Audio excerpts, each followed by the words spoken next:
Jeff Fillion. Voici les Radio Pirate News avec Jeff. Et les Radio Pirate News sont présentés par G-Solutions Fissure. Est-ce que tu savais que Papy, donc le père de MC, a fait affaire avec G-Solutions Fissure? Deux fois différentes. T'es sérieux? Deux fois? Deux fois, je pense, oui. Donc, nos amis... Lui, il y avait des problèmes. Papy avait une rallonge de maison, puis la nouvelle fondation, je ne sais pas trop si c'est le joint avec... Mais il y avait toujours un peu d'eau qui rentrait. Et la gang de G-Solutions Fissure sont arrivés, puis avec leur principe d'époxy puis toute la patente. Ah, c'est incroyable. Vraiment, là. Et depuis quoi? 10 ans? C'est étanche comme ça n'a jamais été. Il y a plusieurs types d'injections. Je suis allé voir le site Internet, justement, puis, polyuréthane, il y a des coulis de ciment, il y a l'époxy. Ils ont plein de solutions. Donc, si vous avez un problème avec votre fondation, bien, G-Solutions Fissure est là. Donc, accrédité CAA Habitation. Il dessert la grande région de Québec, la Montérégie.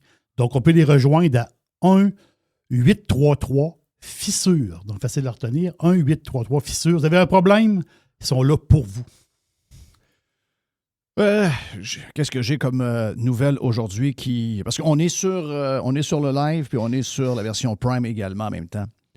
On a jasé d'une tonne de sujets dans le warm-up, mais il y a quelques sujets qui méritent qu'on passe un peu plus de temps dessus. Et une des premières affaires, c'est, je vous dirais, ce qui est arrivé hier avec Mark Carney. Okay? Donc, les gens qui ne sont pas au courant, je ne sais pas, des fois, la fin de semaine, on décroche un peu. Puis, on a la tête ailleurs, on écoute le football, mais il se passe des affaires. Il se passe des choses. Moi, je suis le même, je décroche bien raide la fin de semaine. Puis quand tu te remets dedans, ben c'est toujours un peu dur. Tu viens de passer une belle fin de semaine. On a mangé, on a pris un verre, on a écouté des affaires, on a vu des amis, etc. On a vu du monde. Mais il faut quand même surveiller parce que maintenant, comparativement avant, on avait l'impression avant que la vie, c'était du lundi au vendredi jusqu'à midi. Puis après ça, il y avait un break. Aujourd'hui, ça s'est éclaté complètement. C'est sans arrêt. C'est un feu roulant.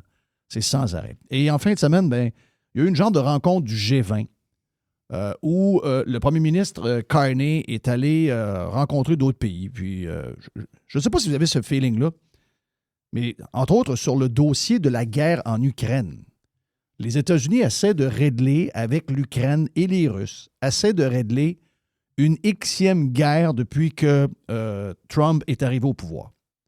Trump, on va se le dire, là, c'est le peacemaker. Là, OK? C'est the number one peacemaker dans l'histoire de la politique. Là. Le gars a une chose en tête, plus de guerre pour qu'on fasse du commerce, puis qu'on brasse l'économie, puis que tout le monde soit gagnant. Peut-être que les moyens qu'ils prennent au niveau économique ne sont pas les vôtres, peut-être qu'ils ne sont pas les miens, mais une chose est sûre, on peut pas y enlever ça. Il veut en tabarnache. Peacemaker, c'est ça qu'il est. Et en fin de semaine, on avait l'impression que les pays du G20, parce que Trump n'y était pas, on avait l'impression que ces gens-là travaillent dans le dos de Trump. Et un des leaders qui est dans le dos de Trump, c'est Mark Carney. Je ne sais pas quel game ce gars-là joue, mais Mark Carney est à la limite du dangereux, là. Mark Carney semble vouloir repousser et dit nous autres, non, on va le plan de paix, on va le repousser. Ce sont des gens, pour une raison que j'ai de la misère à imaginer, mais je pense on sait pourquoi. Là. Il y a quand même beaucoup d'argent qui circule dans cette guerre-là. On sait qu'il y a de la corruption. On l'a vu récemment. 100 millions qui se promènent dans les mains du monde. Donc, combien de ces millions-là font le tour et finissent dans des comptes en Suisse quelque part pour les différentes personnes concernées, autant dans le politique, dans le personnel autour? Moi, j'ose imaginer que cette guerre-là est très payante pour beaucoup d'individus. Tu sais, des fois, on a l'impression que c'est juste Zelensky et ses proches qui sont en train de faire les poches des citoyens du monde entier avec cette guerre-là. La réalité, c'est que je pense que les nôtres également réussissent à se clairer beaucoup de cash dans des affaires de même. Des conflits comme ça, il n'y a rien de mieux que pour blanchir du cash. Rien de mieux. Les kickbacks sont vraiment plus faciles que dans n'importe quel autre business. Donc, la guerre pour les kickbacks, c'est ça qui est le plus payant. Et d'ailleurs, c'est la raison pourquoi j'ai l'impression que le Canada et que Carney ne veulent pas. On y a été questionné il y a une semaine. Ouais, on vient d'avoir de la corruption, 100 millions qui a été détourné, le bras droit de Zelensky. Qu'est-ce que ça vous dit? Oh, ils vont mettre de l'ordre là-dedans, mais ça ne nous empêchera pas de continuer à envoyer de l'argent pour soutenir l'Ukraine. Wow! Quelle sorte de réaction que c'est ça? J'imagine qu'on se serait attendu à un genre de réaction plutôt de on va faire la lumière là-dessus, on va essayer de voir ce qui s'est passé, on va essayer d'aller chercher l'argent qui nous a été volé. Puis tant qu'on n'a pas fait la lumière là-dessus, puis on ne sait pas exactement combien on en a perdu, puis si on n'a pas été capable de récupérer notre argent, on va attendre avant d'en débourser d'autres. C'est pas comme ça que ça se passe. C'est quand même spécial. Donc, en fin de semaine, ces gens-là ont travaillé contre le deal de Trump. Ça, c'est vraiment, vraiment, vraiment bizarre. Les autres, ils ne veulent pas le plan. Parce que dans le plan de paix, il y aurait des bouts de territoire qui reviendraient à la Russie. Mm-hmm. Comme on l'avait dit, nous autres, au début. C'est ça. Il y aurait... Équipe sous-sol avait quand même collé ça le premier jour de la guerre. Réduire la taille de l'armée ukrainienne. Oui. Et l'Ukraine ne rentre pas dans l'OTAN. C'est ça la patente. OK. C'est pas mal. Allez sortir les podcasts de Équipe sous-sol de Radio Pirate. Il y a quoi maintenant? Ça fait combien de temps, cette guerre-là? Est-ce que ça fait 3 ans? As-tu 3 ans facile? Ou plus? Je pense que ça fait plus que ça. OK. On serait rendu d'après, je ne sais pas si tu as vu un podcast d'un des leaders du gouvernement, il dit qu'ils sont rendus à 500 000 morts.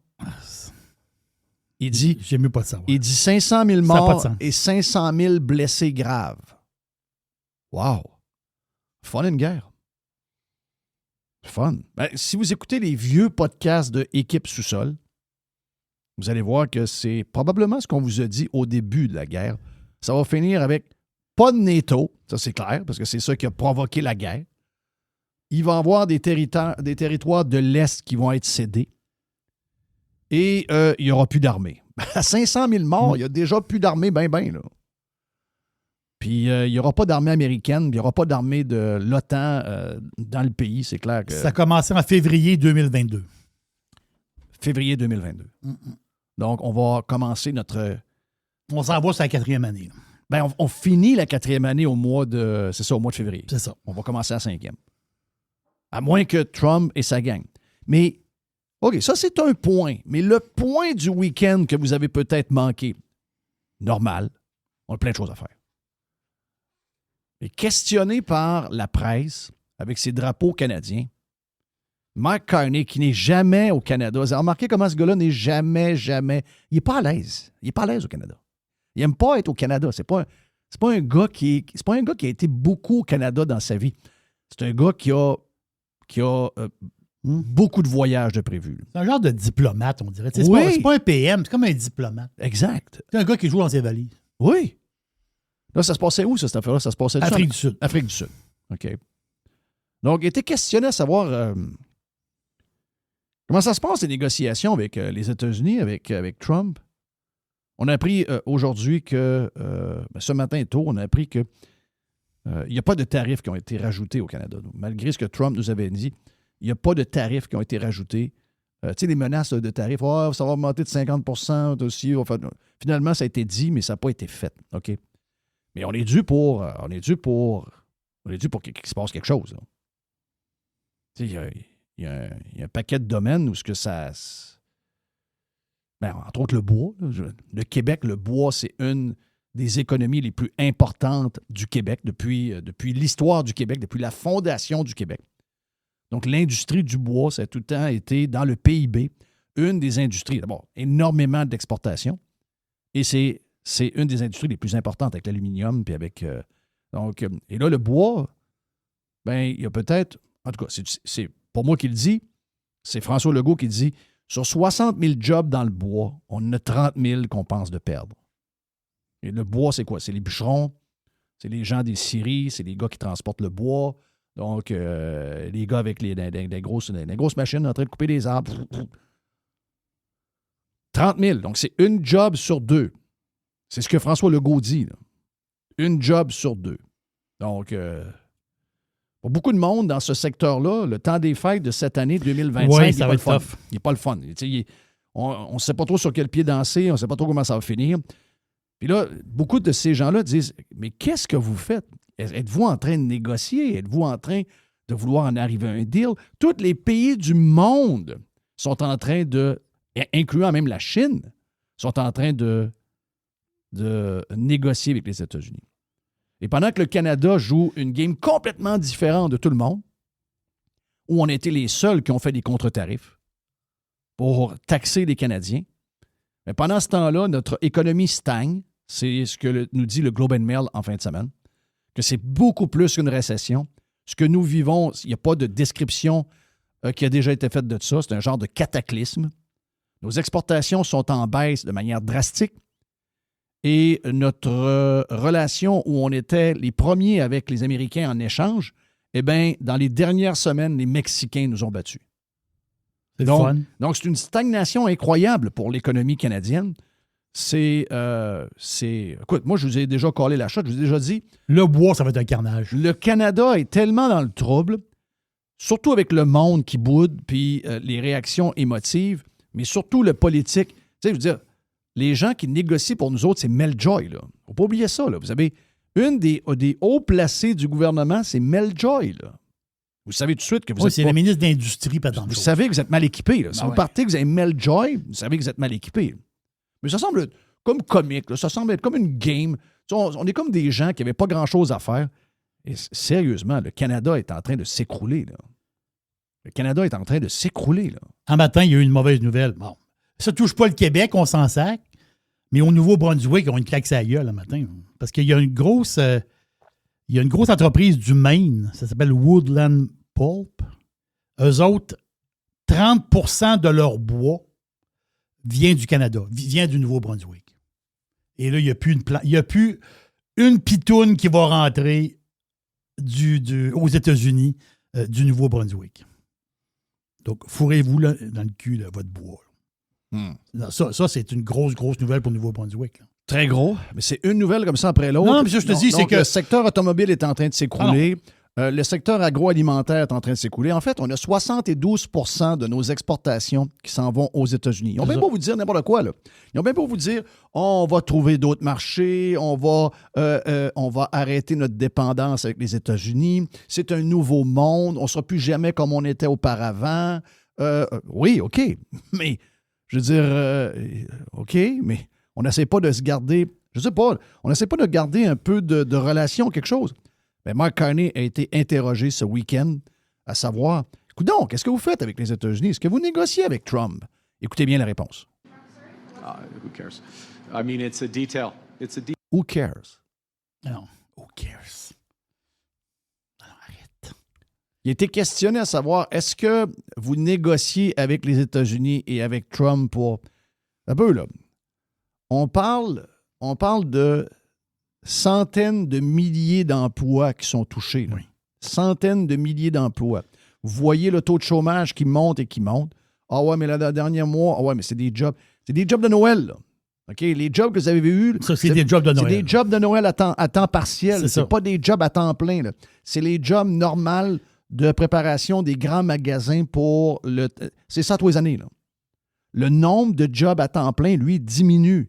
Il diminue à chaque mois. Il y a des secteurs de l'économie qu'on se demande qu'est-ce qui va arriver. C'est un flou total. Là. Et là, il est questionné par la presse, qui est la presse politique qu'il suit tout le temps. Ou probablement que c'est là où il est à l'aise parce qu'il les connaît. Et là, la madame a dit, ouais, mais là, la négociation, il dit, who cares?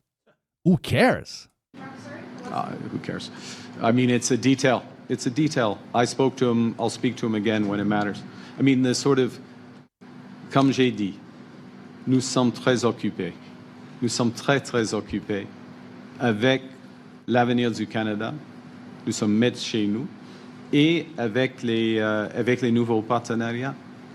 Et il y aura des conversations, oui, avec le président et moi, probablement dans les prochaines 2 semaines. Mais on attend de... I'm always happy to... Sorry, I slipped into French because I anticipated the en français thing.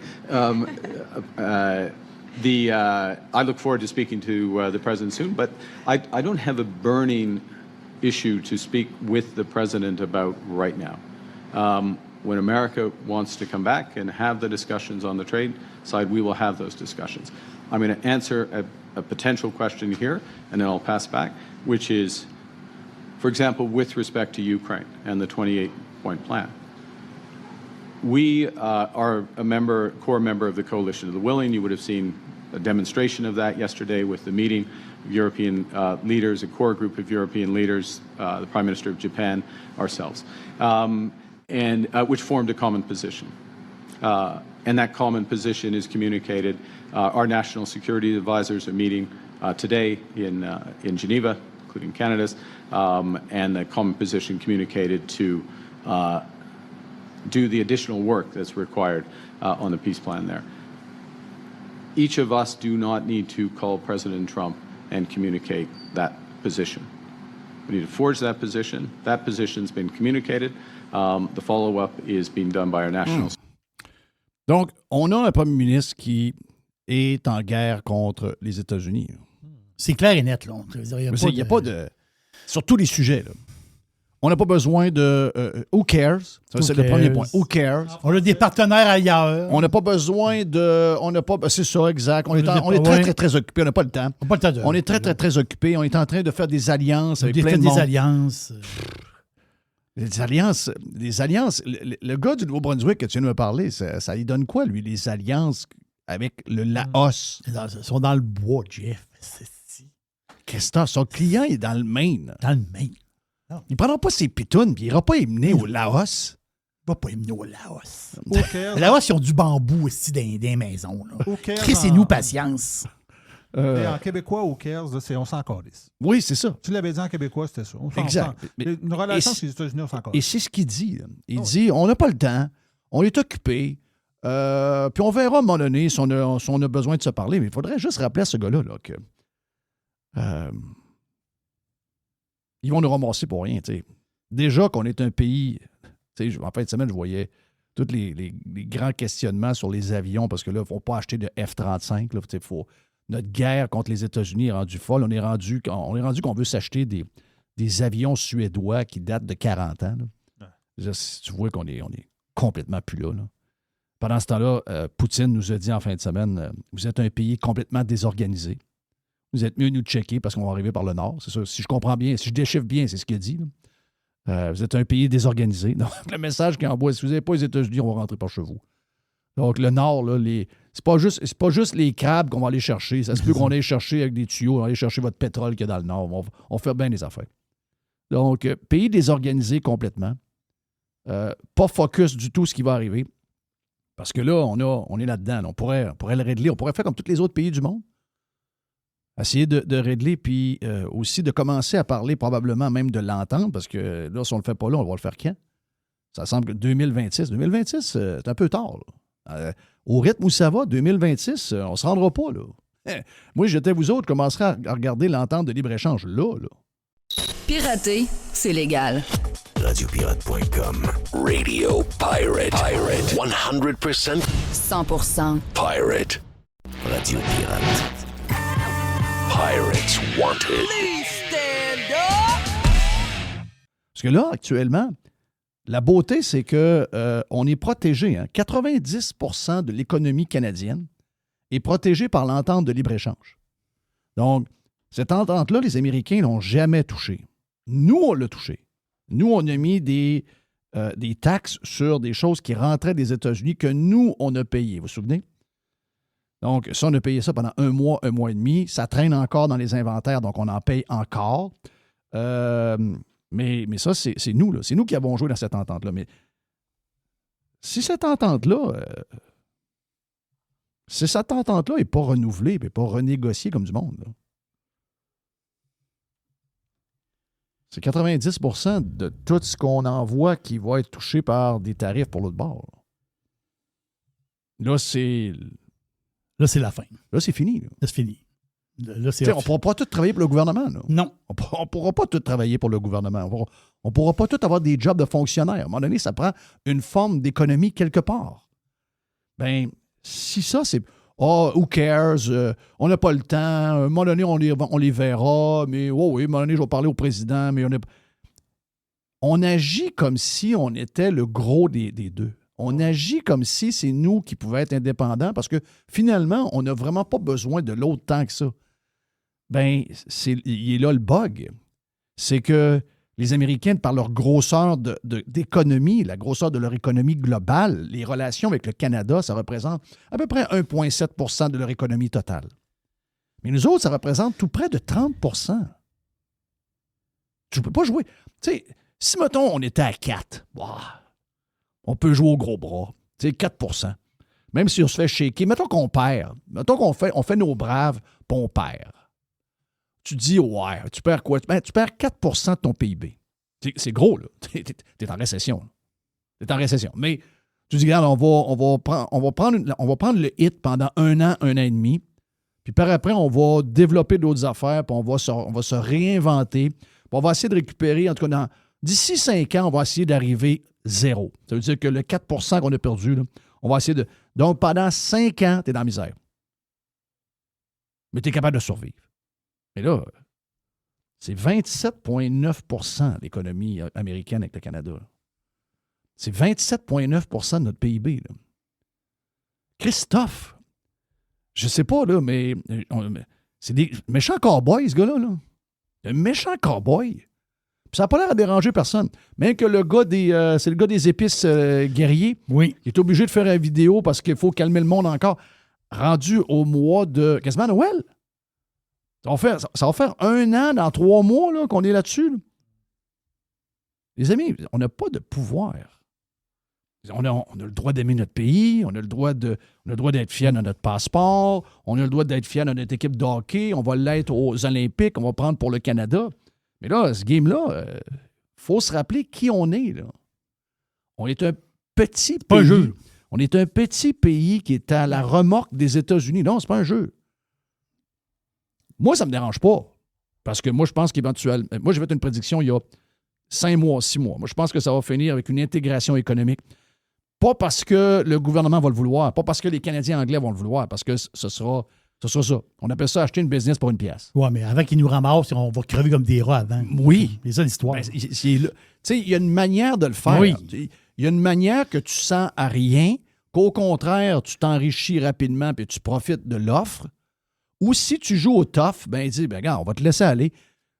Jerry était là-dedans depuis toujours. Tu checkes les compagnies, tu checkes les takeovers, tu checkes les merges. Tu sais très bien comment il y a différentes manières de se procurer un joueur ou un concurrent. Puis habituellement, quand quelqu'un ne veut pas trop comprendre la réalité, ben il dit, ah ouais, ben regarde, je t'ai fait une offre.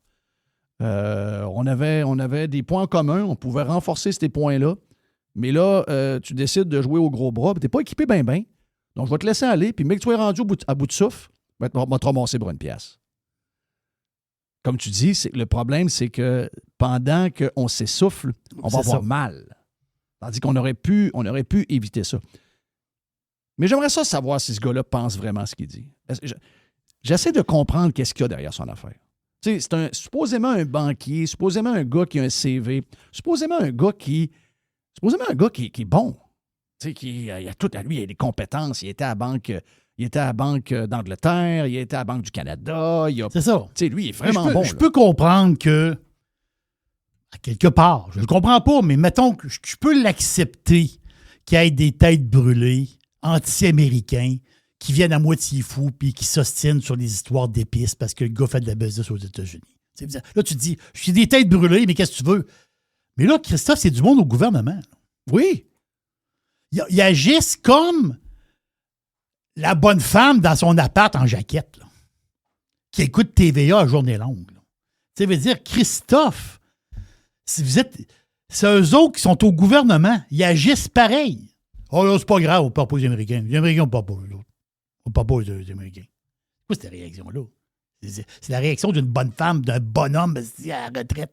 Christophe, dans son logement, qui écoute TVA. C'est-à-dire, les Américains, ouais. Mais c'est quoi cette affaire-là? Ben, c'est basé un peu sur ça pareil. C'est basé sur comment on fait pour garder leur vote. Parce que là, n'oubliez pas, eux autres sont minoritaires. Ils sont minoritaires, ils savent peut-être qu'il faut qu'ils déclenchent une élection prochainement. Ils ont été sauvés au dernier vote. Mais la réalité, c'est qu'ils veulent avoir un mandat de 4 ans ferme, majoritaire. Donc, comment on fait pour entretenir encore la même affaire qui va nous permettre de... Tu sais, parce que si demain matin, ce gars-là, de ce que je comprends, si ce gars-là va s'asseoir et négocie quelque chose qui est favorable au Canada, il risque de perdre son élection. C'est ça que je comprends? Ou encore, au mieux, il y a la même chose qu'il y a là. Il y a un parti au pouvoir minoritaire, même s'il redéclenche une autre élection. Ce qu'il veut, c'est la majorité pendant 4 ans pour avoir la Christie de paix. Donc, comment on fait pour s'assurer que les Canadiens restent motivés à venir voter pour nous autres? On continue la game. C'est très dangereux comme vision. Là. C'est hyper dangereux comme vision. Mais c'est la game politique. C'est la game, la game sale qu'on a eu de la politique. Parce que dans les focus groups, dans les sondages et tout ça, ils savent qu'ils ont ce genre de comportement-là de la madame que tu parles qui écoute la TV et de son mari. Donc, c'est eux autres qui parlent. Ils ne sont pas en train de faire le common sense, ils ne sont pas en train de faire le grand bon sens, ils ne sont pas en train de penser à la prospérité de nos enfants et à la prospérité du futur, de même de nos petits-enfants. Ils sont en train de penser dans le day-to-day juste à se faire réélire majoritaire. C'est dégueulasse. Mais ça a toujours été ça, la politique. Ça a toujours été calme. On le vend quoi, les Américains? On le vend de l'énergie à tonnes. Du gaz, du pétrole. C'est ça qu'on le vend, là? Mm-hmm. On le vend des pièces d'auto, on le vend des chars. Mm-hmm. On le vend des produits agricoles. Donc, beaucoup de céréales. Beaucoup de céréales. Du bœuf. Puis on le vend du bois, là. Ça, là, c'est pas mal.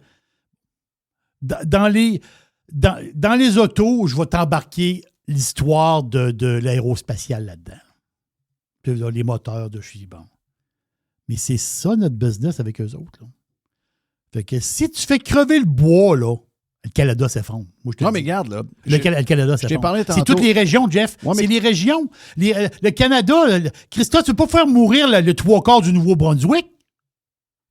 Tu ne peux pas faire crever, Christophe, toutes les campagnes du Québec. Tout le nord, Christophe, de l'Ontario.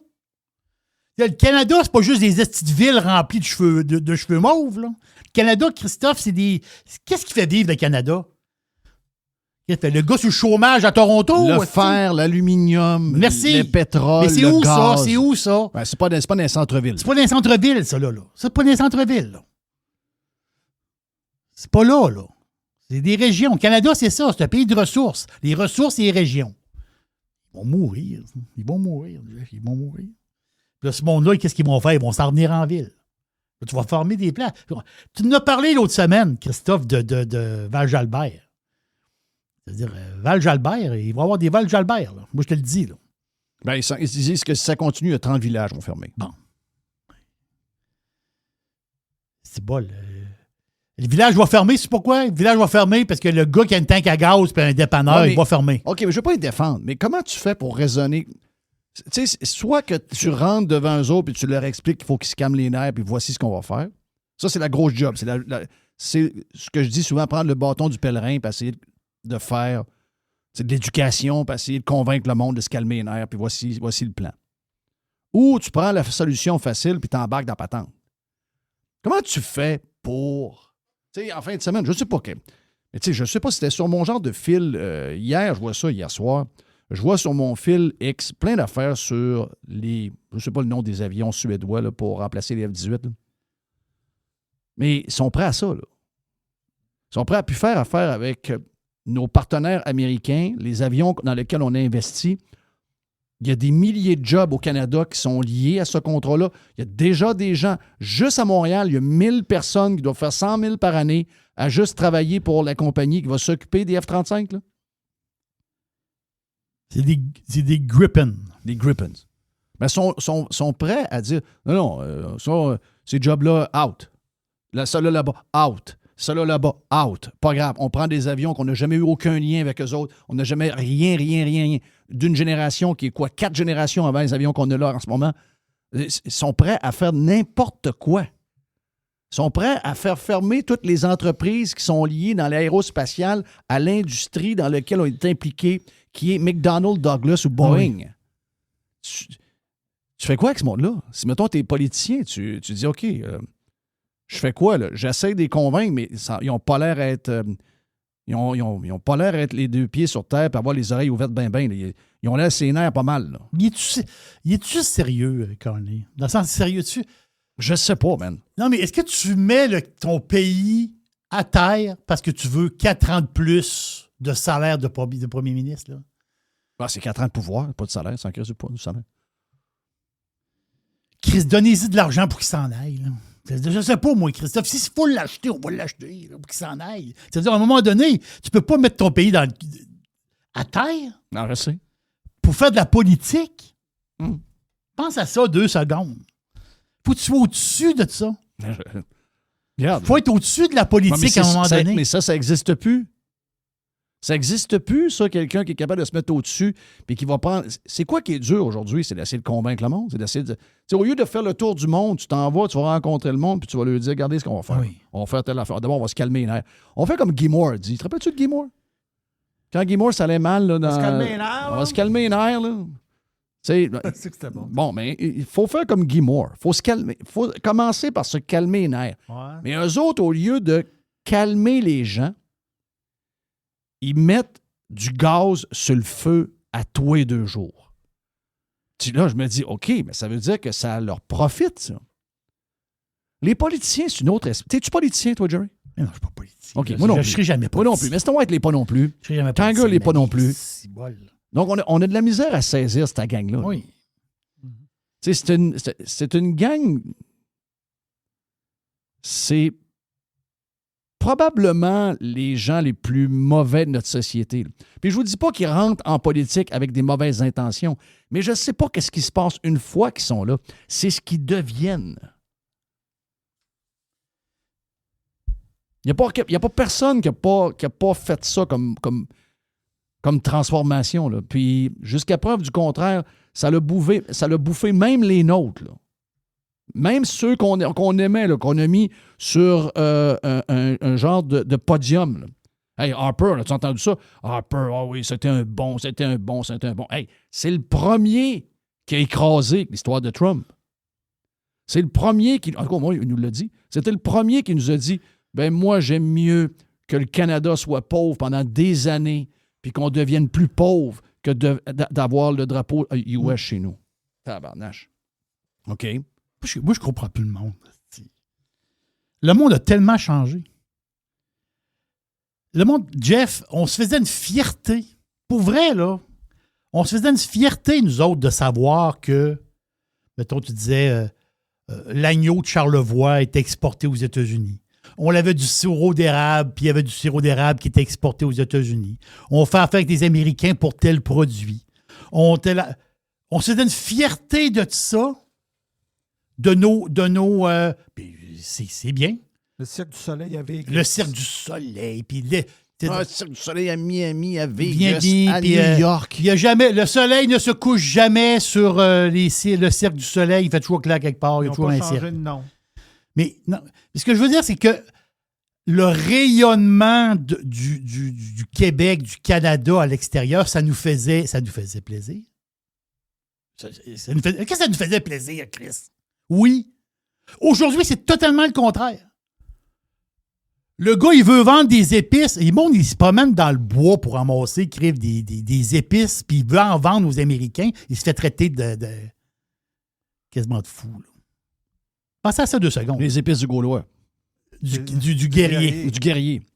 Non, Qui a voulu c'est des cueilleurs. Le gars a voulu juste aller faire un genre de... Oui, je sais pas trop quoi, là. Un food show à San Diego. Exact. C'est le plus gros food show sur les... Ah oui. Le gars, non, mais ce que je veux dire, tu le vois, là, le gars, juste en vendant aux États-Unis, en faisant affaire avec les Américains, aujourd'hui, il se fait traiter de cave puis de vendu. Mais il recule de peut-être 10-15 ans. Quelqu'un qui ouvrait des marchés aux États-Unis il recevait des médailles à l'Assemblée nationale. Il avait réussi quelque chose. Hein? Il dit, ben oui, tu réussis quelque chose. Mais as-tu vu la mentalité comment changer de A à Z? De A à Z. La photo de la tour à condo avec les posés à la même place. Puis pensez pas que c'est juste de même au Québec, là. C'est comme ça au Canada anglais aussi, là. Oh. C'est la même crowd qui est brainwashée par la même gang. La seule affaire, c'est qu'ils parlent anglais au lieu de français. C'est la même shit, là. Même shit. Et voilà pour les Radio Pirate News, Jerry. On est petit en tabarnak, des bouts, là. Radio Pirate News présenté par... Présenté par G Solutions Fissure. Infiltration d'eau, ça c'est dole. Vous avez une fissure, ça c'est dole aussi. Faites confiance à G Solutions Fissure, accrédité CAA Habitation, partout dans la grande région de Québec et en Montérégie. Donc, on l'appelle à 1-833-Fissure. Puis je vous dis, c'est une équipe extraordinaire. Ils sont là depuis 2010. Ils s'y connaissent, puis ils vont vous aider. Et c'est un pirate. Oui, monsieur.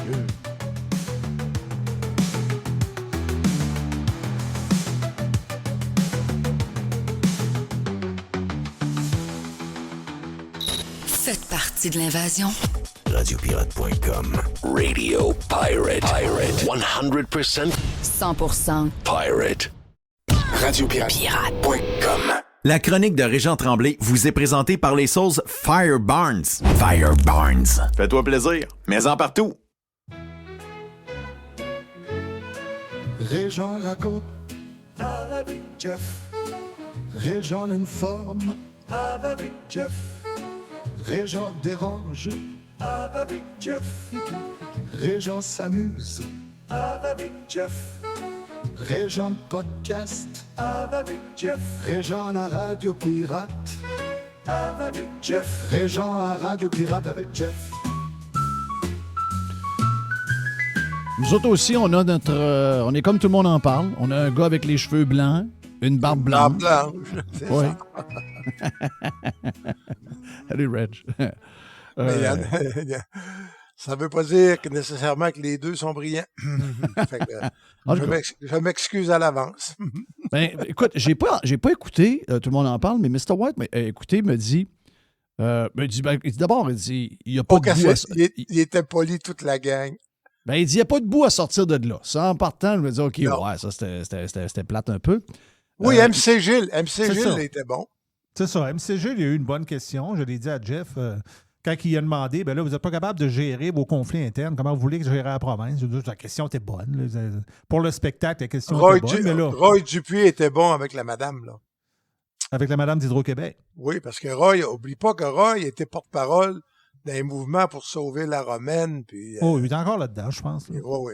Oui, mais sautons pas le sujet parce que ça en est un autre. C'est un autre bon ça. Mais là, je parle pas aux journalistes sportifs. Je parle à celui qui a écrit L'An 50. OK? Donc, parce que dans L'An 50, il y a plein d'affaires que tu as vues dans ta carrière de journaliste de hockey. Scoop aussi, très, très fort, Scoop. Des affaires que tu as vécues aussi. Oui. Un ramassis de choses, mais aussi des affaires humaines que vous avez vécues. Parce que l'histoire du Parti libéral du Québec, il manque des bouts, OK? Moi, j'ai comme l'impression qu'il y a beaucoup plus de lancers compte et de scoop là-dedans que qu'est-ce qu'on essaie de nous vendre. C'est-à-dire qu'il y a beaucoup de relations humaines là-dedans. J'essaie de trouver des déclarations officielles de son chum à Marois Risky, son mari qui est député. Il n'y en a pas. Elle donne pas vraiment... Là, le chef s'en va, tout le monde en parle. Il dit, j'essaie de savoir ce qui s'est passé. On n'a aucune espèce d'idée de qu'est-ce qui est arrivé. Puis il y a une poursuite de 500 000, arrête. Oui. Puis il dit qu'il a parlé qu'elle prend ça dur. Fait qu'elle n'y a pas parlé. Comment est-ce qu'il fait pour savoir qu'elle prend ça dur si elle n'y a pas parlé? Toi, tu parles de... Pablo Rodriguez, il est allé voir Mme Heinz. Oui. Il dit, elle prend ça très dur, vous comprendrez. Ben non, mais si elle prend ça dur, elle a dit quoi? En pointe et fine avec moi? Tu sais quoi le fond de l'histoire, Jeff? C'est si quelqu'un, je sais pas comment ça marcherait, là, deviendrait président de Radio Pirate. Puis il dirait, Jeff, maintenant, Jerry saute, puis je te mets n'importe qui de RNC Media, mettons, tiens. Okay. OK? Quelqu'un qui a toujours été très loyal à RNC Media, donc qui a été loyal à Robert Ranger, puis loyal puis à Danny Hull, puis à Philippe Lefebvre, puis ils disent, bon, ben, c'est lui qui va être à la place de Jerry, ton bras droit. Mm-hmm. arrange-toi donc avec ça maintenant. Dans le fond, c'est ça qui s'est passé. Marois Risky, elle est la chef de l'opposition. Elle répond à l'Assemblée nationale. Elle n'a pas choisi son chef de cabinet. Le chef de cabinet, c'est la personne que tu dois truster le plus. C'est elle qui dit, Marois... OK, mais ton histoire est... Ouais, mais c'est ça, l'histoire. Ouais, mais Reg, ton histoire est bonne. Sauf que si c'était ça, là... Mais c'est ça. Ce serait raconté, là. Ce serait raconté. Là, il n'y a rien. Moi, je pense qu'elle n'a pas voulu...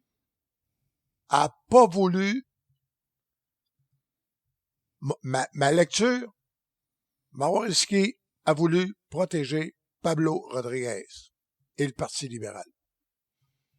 Ouais, mais ça... Ouais, c'est OK. Ça. En fait, penses-tu qu'il n'est pas au courant qu'elle y a posé? Je trouve ça dur de travailler avec... c'est quasiment ta conjointe. Tu comprends? Elle a été 5 ans chef de cabinet de Pablo Rodriguez à Ottawa. Elle s'en vient à Québec, chef de cabinet. C'est qui son boss, d'après toi? C'est-tu Marois ou ben c'est l'autre? OK. Regarde, j'achète ta patente. Non, mais Ray, je l'achète ta patente, sauf que ça finirait pas de même si c'était rien que ça. Ben, ça finirait que... moi, te raconter une affaire, moi. J'ai déjà vécu une affaire semblable, OK? Il y a du monde de mort aujourd'hui, c'est plus ou moins important. Mais j'ai vécu ça, moi, une histoire bien semblable à ça. Là, je me fais imposer. Moi, je suis numéro 2. Il y a une fille qui arrive, numéro 1, qui est envoyée par le Nouvel Acheteur de Montréal. Par Bell, ça? Non, avant Bell. Radio Mutuelle à l'époque. Radio Mutuelle. OK? Donc là, après un mois, 2 mois, 3 mois, je vais voir mon boss direct à Québec, qui est André Gagnon. Puis j'ai dit, André, ça marche pas, là. Voici ce qui se passe dans la boîte, voici ce qui arrive avec les vendeurs, voici ce qui arrive avec le directeur des ventes, voici ce qui arrive. Puis moi, c'est moi qui ramasse tous les pots cassés, puis je t'ai écœuré, là. Il va falloir faire un move, là. On fait ça en régie interne, là. J'ai dit, moi, il faut qu'il se passe quelque chose parce que tout est en train d'éclater. Ça ne passe pas pantoute. La personne ne passe pas 0, 0, 0. Et il me dit, il va falloir qu'elle passe parce que c'est la maîtresse de telle personne. Ce que je veux dire, c'est qu'à un moment donné, toutes ces affaires-là, il y a une régie interne. Tu sais, si c'était ce que tu disais, ça n'aurait pas fini comme ça. Moi, j'ai l'impression que plus, tu sais, il y a un aspect humain là-dedans. Là. Je ne sais pas, y a-tu une relation quelque part conjugale? Je ne sais pas. Mais je trouve que si c'était juste de la politique puis des affaires internes d'un parti politique, on l'aurait, la patente. Non, mais ce que je t'ai dit, moi, c'est pas politique pantoute. 5 ans chef de cabinet, autrement dit, la maîtresse politique de Pablo Rodriguez, OK? 5 ans. Que c'est elle qui a l'agenda, que c'est elle qui décide qui va parler au ministre. Hey, wow, il était ministre avec Trudeau, puis c'est elle qui décide. Tu sais comment ça marche, le chef de cabinet? Oui. Prends le téléphone puis appelle François Legault. C'est lui qui va te rappeler? Non. C'est quelqu'un du cabinet. Oui. Bon. T'en rappelles-tu comment il s'appelait l'ancien maire de Québec qui était chef de cabinet de Jean Chrétien? Oui. Jean Pelletier. Jean Pelletier, c'est lui qui menait. Ben oui. Il menait le Canada. Ben oui, il était plus fort. Il était plus fort encore que. Non, mais elle, là, madame, c'est quoi son prénom, madame? Heinz. Son prénom, c'est quoi? Geneviève Heinz. Elle faisait ça à Ottawa, elle. Avec le ministre du Patrimoine. C'est le plus gros donneur de subventions, le ministère du Patrimoine. OK, je te suis. Mais non, c'est quoi le rapport qu'elle se fasse mettre dehors par l'autre, alors que c'est le chef qui l'a envoyé? Ben oui, mais la chef de l'opposition, elle, faut qu'elle fasse confiance à la chef de cabinet. La chef de cabinet est supposée être sa protectrice. Elle est supposée faire des sélections, être un garde-fou. Dans ce cas-là, c'est un garde-folle. Puis, tu sais, je veux dire, c'est elle qui est supposée la personne de confiance. C'est pas Marois qui l'a choisi. Elle se rapporte pas à Marois. Puis, la vraie affaire aussi, c'est pourquoi une recommandation d'aller rencontrer la vérificatrice ou la personne responsable de l'éthique à l'Assemblée nationale.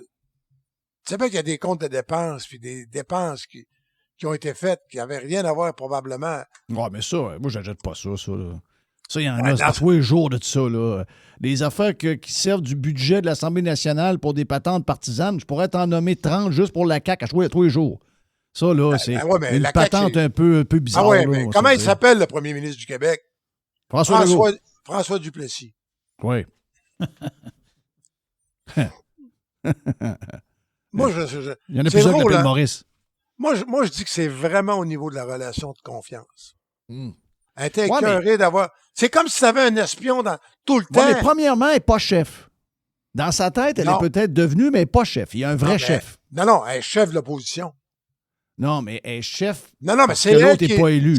C'est elle qui est debout devant le go. Je comprends. Ultimement, c'est pas elle la chef du parti. Oui, mais c'est pas elle la chef du parti. Non. Donc, le chef du parti dit « Je te nomme pour me représenter dans l'Assemblée nationale. En contrepartie, tu vas avoir ma bras droite à moi qui va être avec toi tout le temps parce qu'il faut qu'on ait un... il faut qu'on soit ensemble. Là. C'est une patente qui est toute reliée, ça. Là. Non, mais la chef de cabinet, dans ce cas-là, ça serait quoi son rôle, selon toi? Bien, son rôle, c'est d'être certain que les idées de Pablo vont être représentées par la madame qui le représente dans l'Assemblée nationale. Autrement dit, c'est le porte-voix de Pablo. Bien, c'est sûr. C'est le Bluetooth de Pablo. Ben oui, de Pablo. Pablo oui. met une toune, puis l'autre est supposé à chanter. Oh oui, c'est ça, exact. Penses-tu que Marois Risky, fiscaliste, avocate, penses-tu que t'es capable mais pas chef. Mais pas chef. Sinon, fais-le pas. Elle n'était pas obligée de le faire. Là. Les conditions, moi, j'embarque dans ton affaire, mais le bout, ce que je comprends pas, c'est pourquoi ça ne va pas voir Pablo et elle dit, garde, j'ai de la misère avec ta femme. C'est ça. Avec la madame que tu m'envoies. OK? Ça ne fit pas, elle puis moi. On est deux coqs. On ne fit pas. J'ai rien contre elle, mais trop de ça drive, j'ai trop de drive. Soit que tu me changes, ou soit que tu mets Marc Tanguay à ma place ou un autre. C'est ça. Parce que, puis je vais retourner à ma place. Mais là, d'aller la crisser dehors, moi, je pense qu'il y a eu autre chose. Il y a eu autre chose. Moi, je pense qu'elle a perdu les pédales. Là. Excuse-moi, là, la preuve, c'est qu'elle est disparue. Son chum est disparu. L'autre est disparu. Puis dans le milieu de tout ça, le gars qui devrait tout savoir, si c'était juste du politique, il saurait tout ce qui s'est passé. Il sait rien, lui. Mais il sait rien. Ah oui. Non, mais y a-tu l'air nono à ton goût? Ben, c'est un peu la question que j'ai posée à Mr. White. J'ai dit, comment le gars peut s'en aller, à tout le monde en parle, puis nous dire qu'il sait rien, alors que ça fait 5 jours que ça vient d'arriver. Une semaine. Puis qu'il dit mais qu'il est allé rencontrer Mme Heinz. Puis il sait rien. Alors, puis il suspend, il a tout bien. Aucune déclaration publique de Kelly, le mari de Marois Risky. Il est député. Est député. Elle est-tu rendue juste... Aucun tweet, aucun message Facebook, aucun vidéo. Je veux juste le mettre...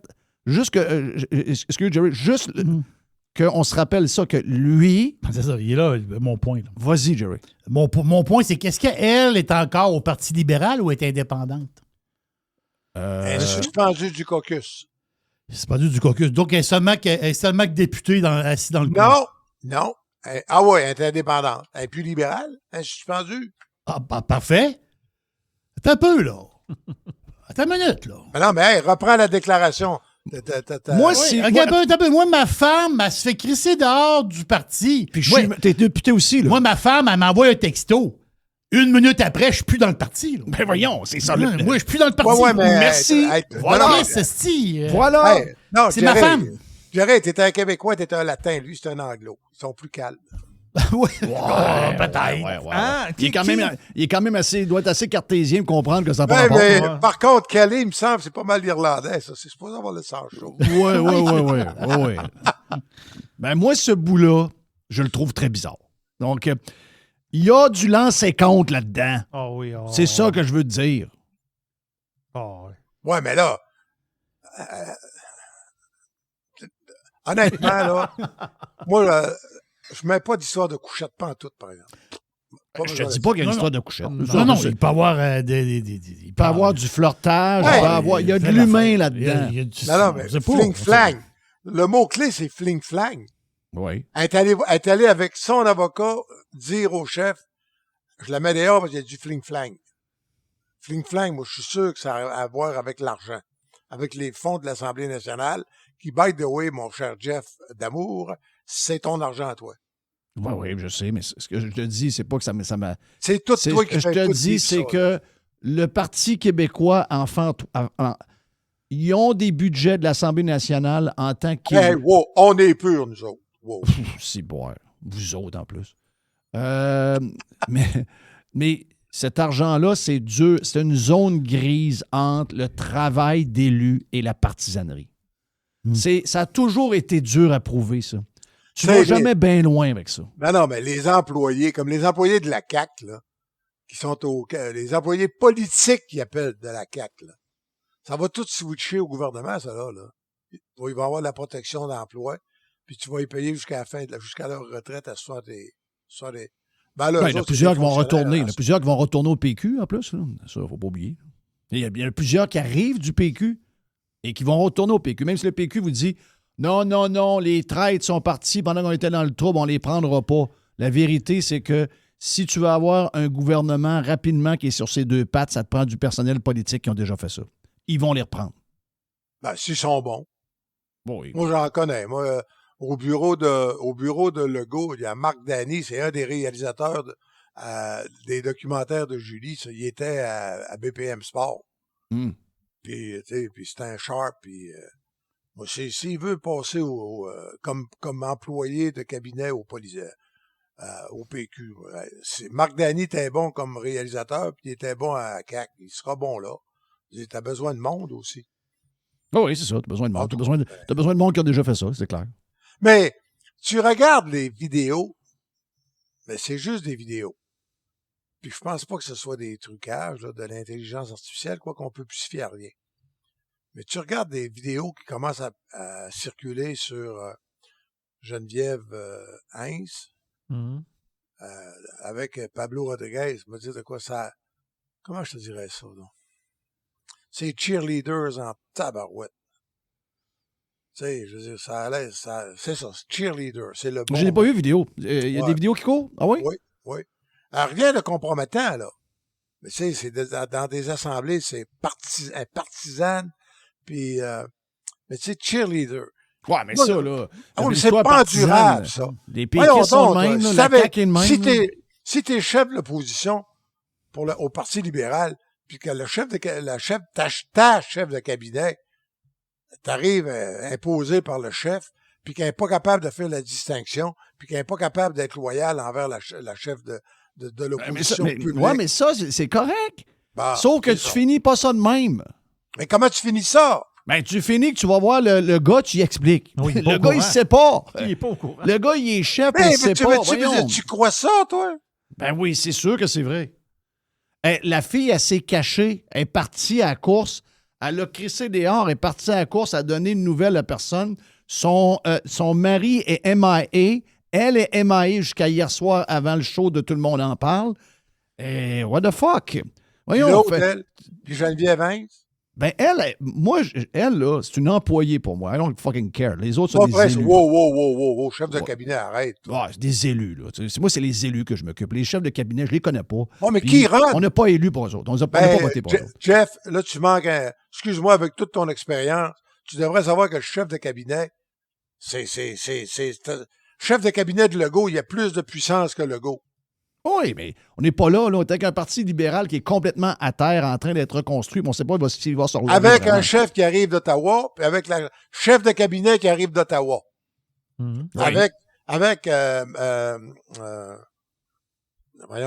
Madame Risky, qui, elle, a été élue au Québec, qui a fait carrière au Québec, qui est chef de l'opposition, nommée par Pablo, soit dit en passant. Mais non, c'est la prise de contrôle du Parti libéral par Ottawa. Mais là, ça peut pas être plus clair que ça. Non, parce qu'il y a des gens qui ont voté, là. Il aurait pu voter pour Carl Blackburn. Là.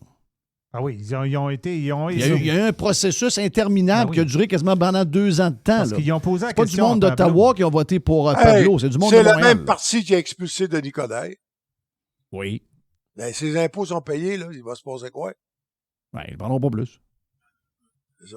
Ils ne Puis parleront pas plus. c'est le même parti qui, semble-t-il, distribuait des bruns. Oui, mais Denis est arrivé d'Ottawa aussi. Denis est arrivé d'Ottawa, il est allé à la ville, il a essayé d'aller au Parti libéral.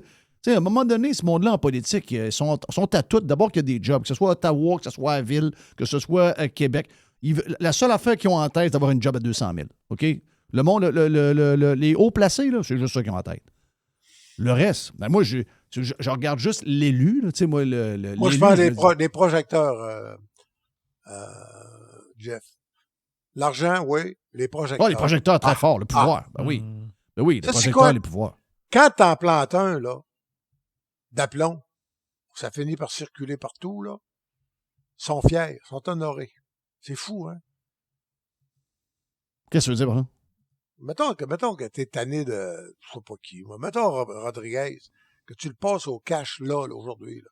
Ben d'aplomb. Ça devient viral, lui, il aime ça. Oui. Ça lui donne de l'importance.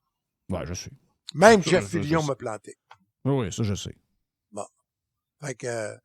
c'est drôle de bébite, là. C'est drôle de bébite. C'est drôle parce que dans les Radio Pirate News, tantôt, on parlait du comportement de Mark Carney qui s'en va ses tribunes en Afrique du Sud pour dire que les négociations avec les États-Unis sont encore là, il n'y a pas le temps. C'est ça.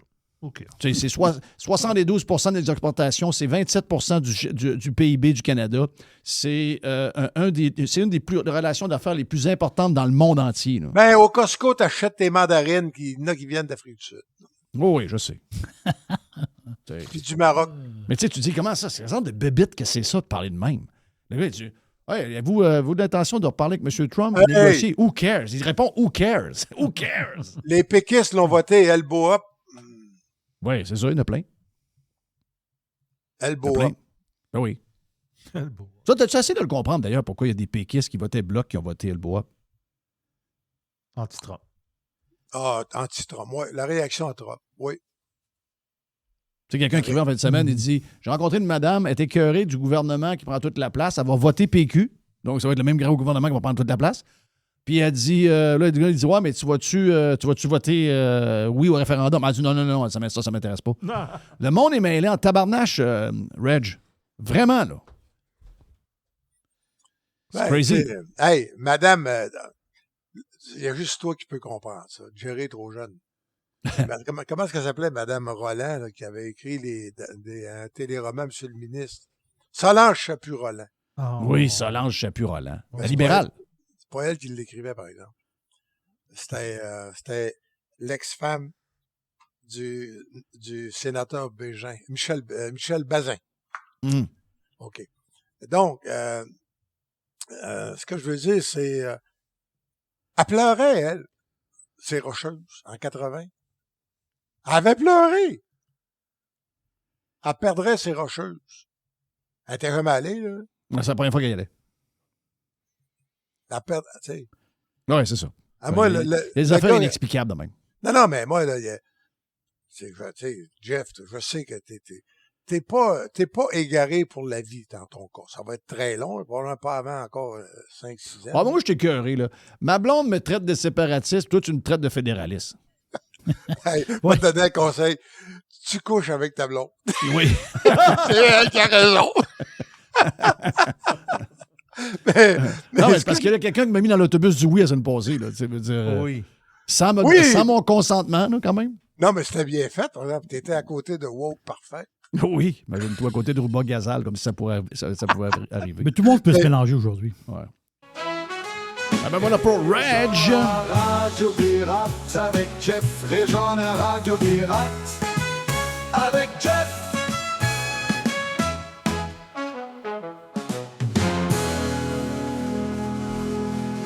La chronique de Régent Tremblay vous a été présentée par les sauces Fire Barnes. Fire Barnes. Fais-toi plaisir, mets-en partout. Radio Pirate. Radio Pirate. Radio Pirate. Faites partie de la révolution. J'étais certain que Dom Gauthier allait être à distance. Moi, dans ma tête, il allait être dans mon écran, là, en train de la regarder avec une caméra, puis j'allais pas le voir. Ça faisait longtemps que j'ai pas vu mon chum Dom. Mais non, il est là, je vois le vert. Est-ce qu'il va, mon chum Dom? Très bien. Très Notre cas qui t'avait pas averti. Et garder des surprises. Je vais te dire qu'on a beaucoup d'affaires. Puis des fois, c'est moi qui perds le fil. Peut-être qu'il me l'a dit. Donc, peut-être qu'il me l'a dit, mais là, j'ai dit, hey, Dom, tantôt, je me dis, Dom, viens-tu ou j'ai dit, il était à distance. Il dit, non, Dom est là. Donc, tu es en ville pour 2-3 jours? Oui, 2-3 jours. Écoute, je passe pas souvent à Québec, souvent à Montréal, mais pas souvent à Québec. Pour ceux qui ne me connaissent pas, il faut comprendre que j'habite à Vancouver. Ouais, Dom Gauthier, les amis, mon chum Dom. Mon Ouais. Moi, avant, c'est mon chum, puis après ça, c'est Dom Gauthier, Yes. le gars qui est impliqué dans le sport amateur, puis que vous pouvez voir un peu partout. Tes parents sont en santé? Oui, ben mon père est décédé, ça fait une douzaine d'années. C'est ça, mais ta mère ma est en mère santé. est encore ici à Lévis, donc c'est un plaisir de venir faire mon petit tour. Toi, ton père était médecin, hein? Oui, Ton père était médecin. gynécologue. Cette branche-là qui était tellement sous-payée. Là. Puis là, c'est vraiment le goût du jour. Là. Je pense que le monde font du doctor bashing. Là. Oui. Mais moi, là, je parle dans la fin des années 90. Là, ça me rend fou de voir à quel point mon père n'a pas eu de vie dans le sens que c'est la vie qu'il a choisie. Mais moi, je me rappelle, là, je revenais de faire le party. Là, je prenais le bateau parce que j'habitais à Lévis. Je revenais à 3 heures du matin. Puis là, mon père, je voyais que soit qu'il arrivait ou soit il partait. Je comprenais pas trop, tu sais. Mais à un moment donné, quand j'ai vieilli, je me suis rendu compte, tabarnak. Il a couché. Mon père, là, il travaillait là, toutes les nuits, toute sa vie. Donc, toi, quand un médecin cette semaine dit, parce qu'il y a quelqu'un qui me dit, voyons, Jeff Chris, arrête de répéter des affaires de même, ils disent n'importe quoi. Le médecin cette semaine, il disait, moi, il y a des semaines que je fais, quand je suis de garde, je fais 100 heures par semaine. Ouais. Donc là, le gars, il me dit, voyons, Jeff, tu calcules ça, là, 100 heures, ça se peut pas, là.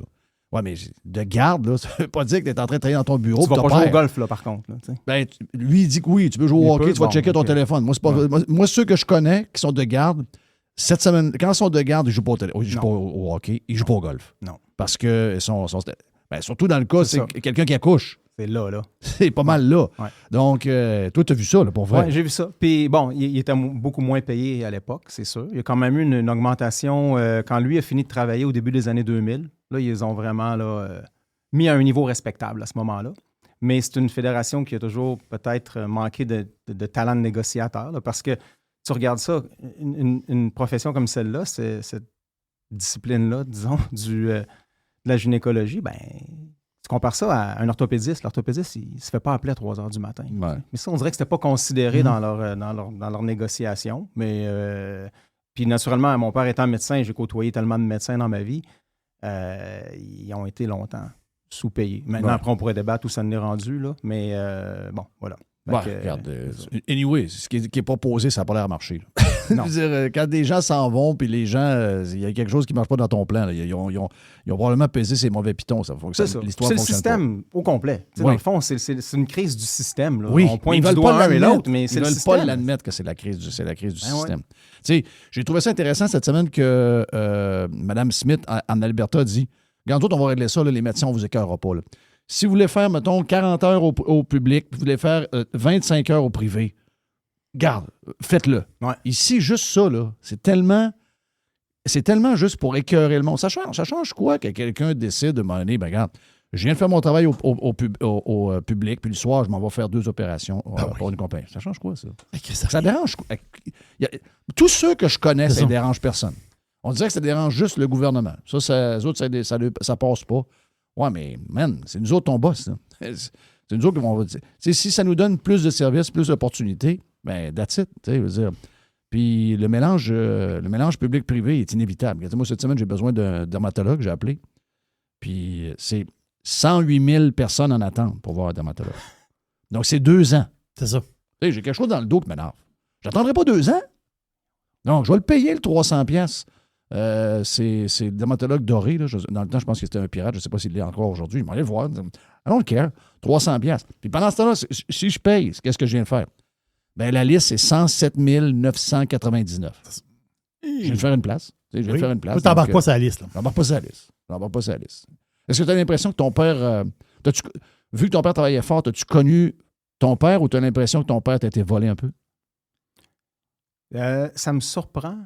Puis là, naturellement, en écrivant un livre, j'ai fait beaucoup de réflexions vraiment sur ma vie, mon enfance. On en parlait tantôt du livre. J'ai hâte de... Mais donc, dans les derniers mois ou dans les dernières années, j'ai fait beaucoup de rétrospection puis de réflexion. Puis non, tu vois, je trouve que quand il était là, il était tout là. tellement là. Ouais. Il était toujours de bonne humeur. C'était quelqu'un de très, très, très positif. Et donc, j'ai jamais senti là, une frustration par rapport à ce qu'il devait vivre. Jamais. Puis pourtant, moi, je regarde ça, je me dis, tabarnouche, il aurait pu chialer plus souvent. Il a essayé de t'amener dans la médecine? J'aurais voulu, ma sœur aussi. Moi, j'ai pris une tangente sportive. Ma sœur, elle est en physiothérapie, donc elle a quand même été proche de la médecine. Je pense qu'elle avait appliqué elle aussi, mais c'était dans le temps où c'était contingenté. Ça l'est encore. Pas de sens, là, ça l'est encore.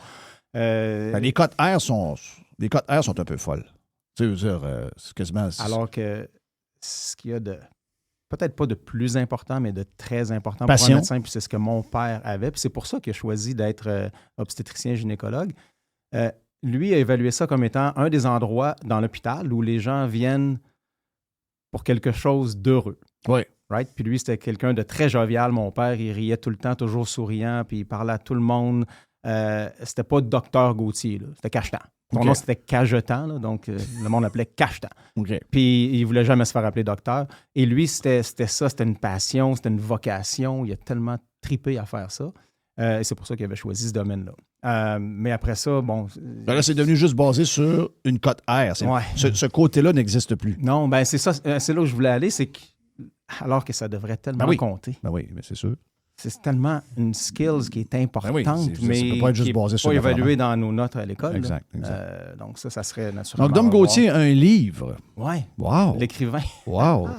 La question que je pose à tout le monde, as-tu publié toi-même ou tu as un éditeur? J'ai un éditeur, les éditions Harvey. Puis honnêtement, j'ai failli le faire par moi-même à un moment donné parce que c'est un univers là, où on peut vraiment se perdre, Jeff. Là. Ouais.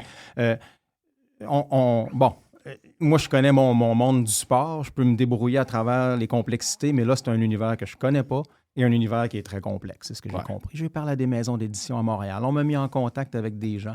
Là, à un moment donné, j'étais tellement découragé. Je me suis dit, ça doit se faire par soi-même, ça. Là, je fais des recherches un peu, puis heureusement, j'ai été mis en contact avec Sylvain des éditions Harvey, puis ça s'est fait, ça, tu vois, après les Jeux olympiques de Paris, donc il y a 1 an à peu près. Un peu plus, là, mais c'est là que les discussions ont été plus intenses. Puis moi, j'avais déjà mon plan qui était fait depuis presque 3 ans, auquel j'ai perdu beaucoup de temps, mais en même temps, ça a fait que ma réflexion, finalement, avec le temps, ça m'a donné... finalement, tu sais, il n'y a rien qui arrive pour rien, là. Puis je regarde en arrière, le livre que j'aurais écrit il y a 3 ans et demi ne serait pas le même, puis il n'y aurait pas la même vibe que celui que je viens d'écrire. Et donc, tant mieux. Mais est-ce que tu savais-tu au moins au départ c'est quoi l'angle que tu voulais donner à ton livre tout de suite? Tu t'as découvert tout de suite ou tu as fouillé même que ça, tu le trouves? C'est ce qui me touche depuis longtemps, puis t'en parles très souvent, Jeff, puis on en a parlé ensemble. C'est un peu ce désir-là d'aller pour l'excellence dans tout ce qu'on fait dans la vie, en partant par les bancs d'école jusqu'au podium olympique. Puis moi, je trouve que c'est ce qui manquait beaucoup dans la société depuis un certain moment. Le balancier du bien-être et du confort est allé juste trop loin, selon moi. Puis il fallait le ramener vers le milieu. Et alors qu'il y a 3 ans et demi, 4 ans, peut-être que j'aurais peut-être été un petit peu plus du côté du bien-être pour mener à la performance. Et donc, bref, là, je me rends compte que non, là, il faut vraiment revenir au milieu. Oui, c'est ça. Ouais, c'est ça. J'ai évolué là-dedans. Et la société a évolué. Puis là, je voyais que non, ça glisse, ça glisse, ça glisse. Et là, tabarnouche, on est rendu qu'on veut tellement être inclusif, on veut tellement protéger tout le monde que ça se fait d'une certaine façon où on devient exclusif pour nos meilleurs. Oui. Et moi, c'est ce que je vois dans la société, c'est ce que je vois dans le sport. On veut tellement protéger tout le monde qu'on fait d'une façon simple d'expliquer. On nivelle par le bas. Ça fait que donc on vient brimer nos meilleurs. Le Hockey Québec l'a compris. Là. Hockey Québec vient d'annoncer, il y a quoi, à peu près un mois et quart, qu'il va y avoir beaucoup moins d'équipes d'élite. Hey, là, il y avait des équipes d'élite partout. Tout le monde que je connaissais qui avait des enfants qui jouaient au hockey, jouaient dans l'élite. Voyons. Puis là, à un moment donné, tu en vas voir une game de hockey. Je dis, oh, calé, c'est tombé mauvais, lui. C'était pas du hockey d'élite, là. C'était du faux élite. Parce qu'il voulait faire semblant à tout le monde pour pas... C'est ça. Ah, mais non, mais on veut pas que tu te sentes inférieur au meilleur. Mais là, c'est parce qu'en même temps, tu nuis au meilleur. Et dans le ski, j'ai des exemples. Dans la région, quelqu'un me dit, là, on donne 10 médailles. Hein? On donne 10 médailles. Là, ça veut dire que là, le 11e devient le nouveau 4e. Fait qu'à un moment donné, tu vas en donner 20, puis à un moment donné 30, puis à un moment donné, tout le monde en a. Ça n'a aucun sens. Ça vaut plus rien. Aucun sens. Ceci étant dit, il y a un moment pour tout. Puis ça, je suis le premier à débattre que jusqu'à 8, 9, 10, 11 ans, c'est le sport pour tous, le plaisir d'abord, la joie, la passion. Mais à un moment donné, il devient un moment où on doit enseigner la compétition. La participation au début est importante, puis amusez-vous, puis il n'y a pas trop de stress. Mais à un moment donné, ça monte. Là. Dans ton livre, tu parles de la peur de l'échec. C'est la peur de l'échec. Tu sais, aujourd'hui, le monde sont très anxieux. Tu sais, l'anxiété, tu sais, on l'entend, moi, je fais de l'anxiété. Mais tu sais, la peur de l'échec, mais c'est ça un peu. Si tu donnes 10 médailles, 11 médailles, 12 médailles, tu peux faire un peu plaisir à tout le monde. C'est pas, tu sais, à un moment donné, c'est gérer ça. On m'a dit, on parle d'excellence, mais on parle aussi comment dire, tu sais, le monde sont anxieux, mais ils veulent pas, le monde est peureux, plus peureux qu'avant. Oui, puis à l'école aussi, tu sais, on donne plus de notes. Qu'est-ce que c'est ça? On donne plus de notes, vraiment. Puis mais c'est pour pas faire peur aux jeunes. Ouais, alors qu'on devrait leur enseigner comment on fait dans le sport, comment se préparer psychologiquement à vivre ces stress-là, l'anxiété, qu'on leur enseigne comment ils vont être capables à l'affronter dans la vie. Si jamais ils l'ont vécu jeune, ils vont être capables. C'est parce que quand ils vont arriver pour appliquer pour leur job, là, puis qu'il y en a 100 000 qui appliquent, voilà. Ils ne mettront pas les 100 noms dans un chapeau puis tirer au hasard. Ils vont en prendre un, puis il va en avoir 99 qui vont avoir échoué. S'ils n'ont jamais appris à échouer, qu'est-ce qui se passe? Ils se roulent en boule puis ils tombent en dépression. J'ai pas eu un job. Il faut les coacher là-dedans. Puis le coaching, ça doit se passer à l'école. On leur enseigne, oui, à compter, à écrire, tout ça, les algorithmes, les nouvelles technologies. Yes. Mais on a coussiné les murs à grandeur. Donc là, ils peuvent pas se faire leur mal montrer comment performer. Moi, je trouve que c'est ça. Puis dans performer, il faut que tu apprennes à perdre. Exact. Faut que tu apprennes à peut-être une année à ne pas faire l'équipe d'élite que tu pensais que tu allais faire, puis qu'il est arrivé de quoi au camp d'entraînement ou à formation, puis Christophe, c'est toi qui ont coupé à dernier, mais tu n'es pas là. C'est dur pour l'ego. Mais là, tu as deux choix. Tu t'abandonnes ou tu travailles plus fort. C'est ça. Je vois des choses sur ton livre. Tu parles de résilience.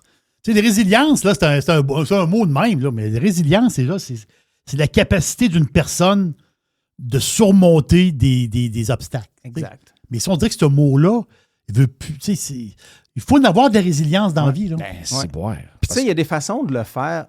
Je reviens toujours à l'école parce que c'est là où on doit tous passer par l'école. Tu sais, je prends l'exemple de notre temps. Je déteste dire ça, mais dans notre temps, on choisissait les équipes. 2 capitaines ont choisi les équipes. Oui. Bon, c'est sûr que les 2 derniers, là...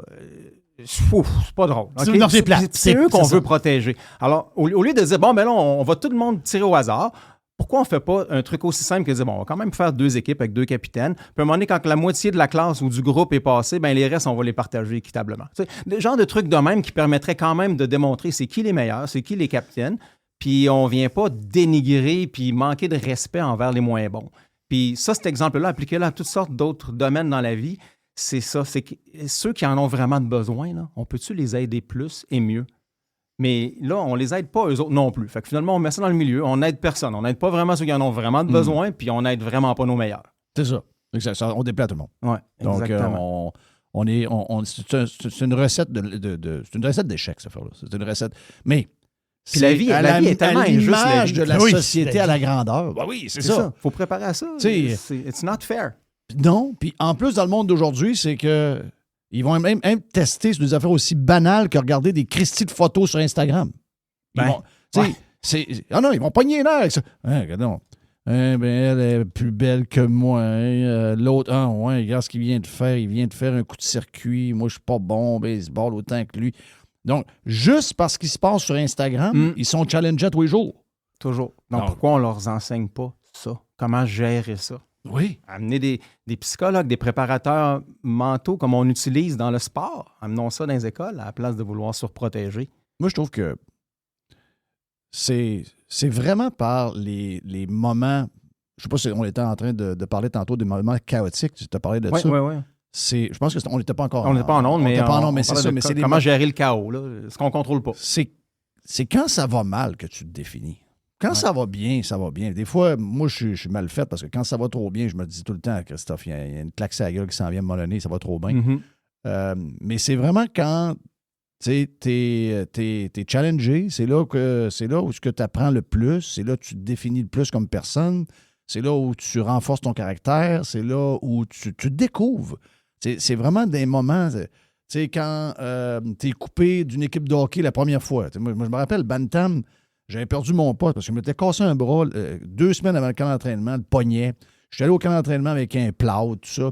J'étais certain que le poste m'était pris par... C'était mon club avec lequel j'ai toujours joué. Je comprends que j'étais une recrue, puis il n'y avait pas beaucoup de place pour des recrues, mais c'est le club avec lequel j'étais tout le temps. Mm-hmm. Puis là, le coach me dit, Jeff, avec ton poignet, tu peux pas jouer. Nous autres, on a un gros club cette année, tu descends en bas. Hein, pardon?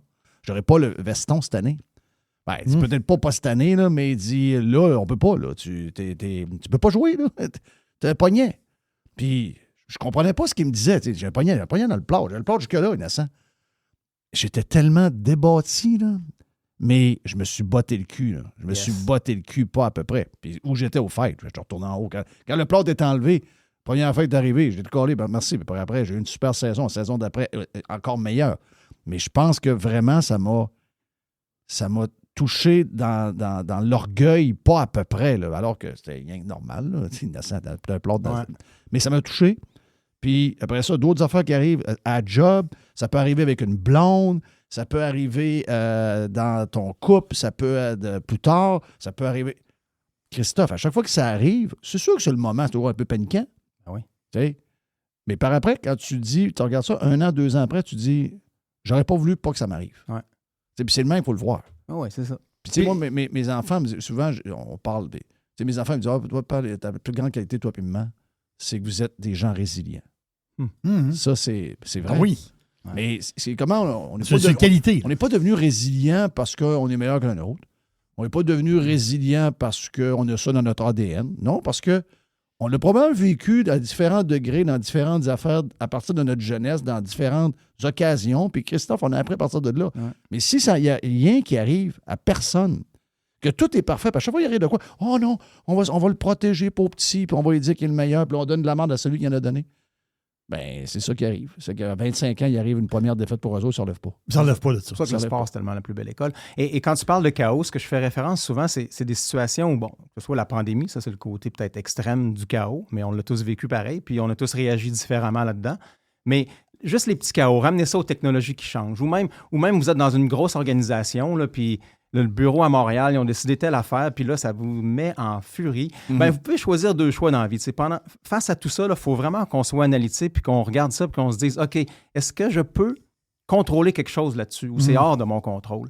Puis on perd tellement de temps dans la vie à se frustrer, à se choquer pour des choses qu'on ne contrôle pas. Ouais. Et c'est là où, quand on parle de prospérer dans le chaos, tu as 2 choix. Tu peux devenir un maudit chialeux, qui va juste chialer, puis chialer plus, puis il n'y a rien qui va s'arranger, parce que ce que tu chiales, tu peux pas le changer, tu le contrôles pas. Ou tu peux aller de l'autre côté puis dire, bon, ben moi, je vais trouver des solutions là-dedans. Tu sais, c'est ce que c'est pas ce que ça devrait être. C'est une expression anglaise que j'utilise souvent. It is what it is, not what it should be. It is what it is. Fait que là, tu trouves des solutions. Ouais. C'est de même que les gagnants en ressortent. C'est de même qu'on arrive à prospérer et à rester du côté positif de la chose plutôt que de juste spinner dans un vortex négatif qui nous amène toujours vers le bas. Qu'est-ce qui t'a poussé, je te connais, là, mais je veux dire, qu'est-ce qui t'a poussé à le mettre en écrit? Est-ce que c'est des affaires que tu vois dans la société d'aujourd'hui? C'est-tu par rapport à tes enfants, les kids que tu vois alentour d'eux autres, l'école dans laquelle ils vont, ou encore les nouveaux athlètes par rapport à ce que tu as été puis ce que tu as vu comme champion, ta blonde, ta femme? C'est-tu des choses que tu vois qui a besoin de revenir à un certain... On ne veut pas parler de... On ne veut pas avoir l'air nostalgique, mais il y a des affaires du passé pas si lointain qui sont disparues, puis qui, peut-être qu'il y a des problèmes qu'on a aujourd'hui en tant que société qui sont reliés au fait que ça a été enlevé. C'est un peu, un peu ça qui est arrivé? C'est sûr que le backbone du livre, c'est sportif. Okay? C'est ma vie. Moi, je suis un coach, c'est ma vie, c'est ma vie de coach, les exemples avec les athlètes avec qui j'ai travaillé. Mais je me rendais compte à quel point il y a tellement de liens avec ce que je vis dans le sport par rapport à ce qui se passe dans la société. Puis il manque tellement de rigueur, de discipline. Voilà.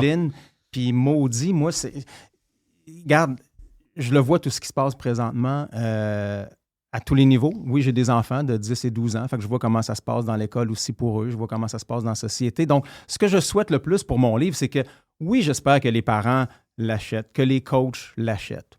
Mais je veux tellement que ça soit plus que ça. Je veux que ça soit une réflexion de société. Je comprends que mon livre ne deviendra pas un débat de société, mais que ça puisse stimuler un discours, celui que vous avez ici de façon très régulière, que ça devienne une espèce de mouvement, comme on soit plusieurs à parler comme ça, que ça devienne la nouvelle norme, puis qu'on fasse quelque chose pour ça. Puis ton livre, c'est ce que je souhaite. Ton livre, c'est oser l'excellence. T'sais. Puis tout le monde l'a vécu, puis là, tu dis, oui, toi, tu viens du sport, mais tout le monde Je ne sais pas si ça a changé. Je ne sais pas si c'est la vieillesse qui fait ça. Mais on dirait que le monde, ils veulent moins s'appliquer aux choses. Plus botcheux. Oui, exact. Tu sais, tu vas aller chercher un café quelque part, puis c'est à peine si elle va te dire bonjour ou elle va te servir. Tu te dis, écoute, tu n'es pas obligé de botcher. Tu peux faire un travail très simple, mais vouloir bien le faire. Ouais. C'est ça. C'est un peu ça. Les devoirs que mon jeune ramène, là, oui. Je suis là. Là, tu vas me dire que ta prof, là, elle t'a pas dit que tu t'es pas appliqué. Là. Non, mais j'ai la bonne réponse.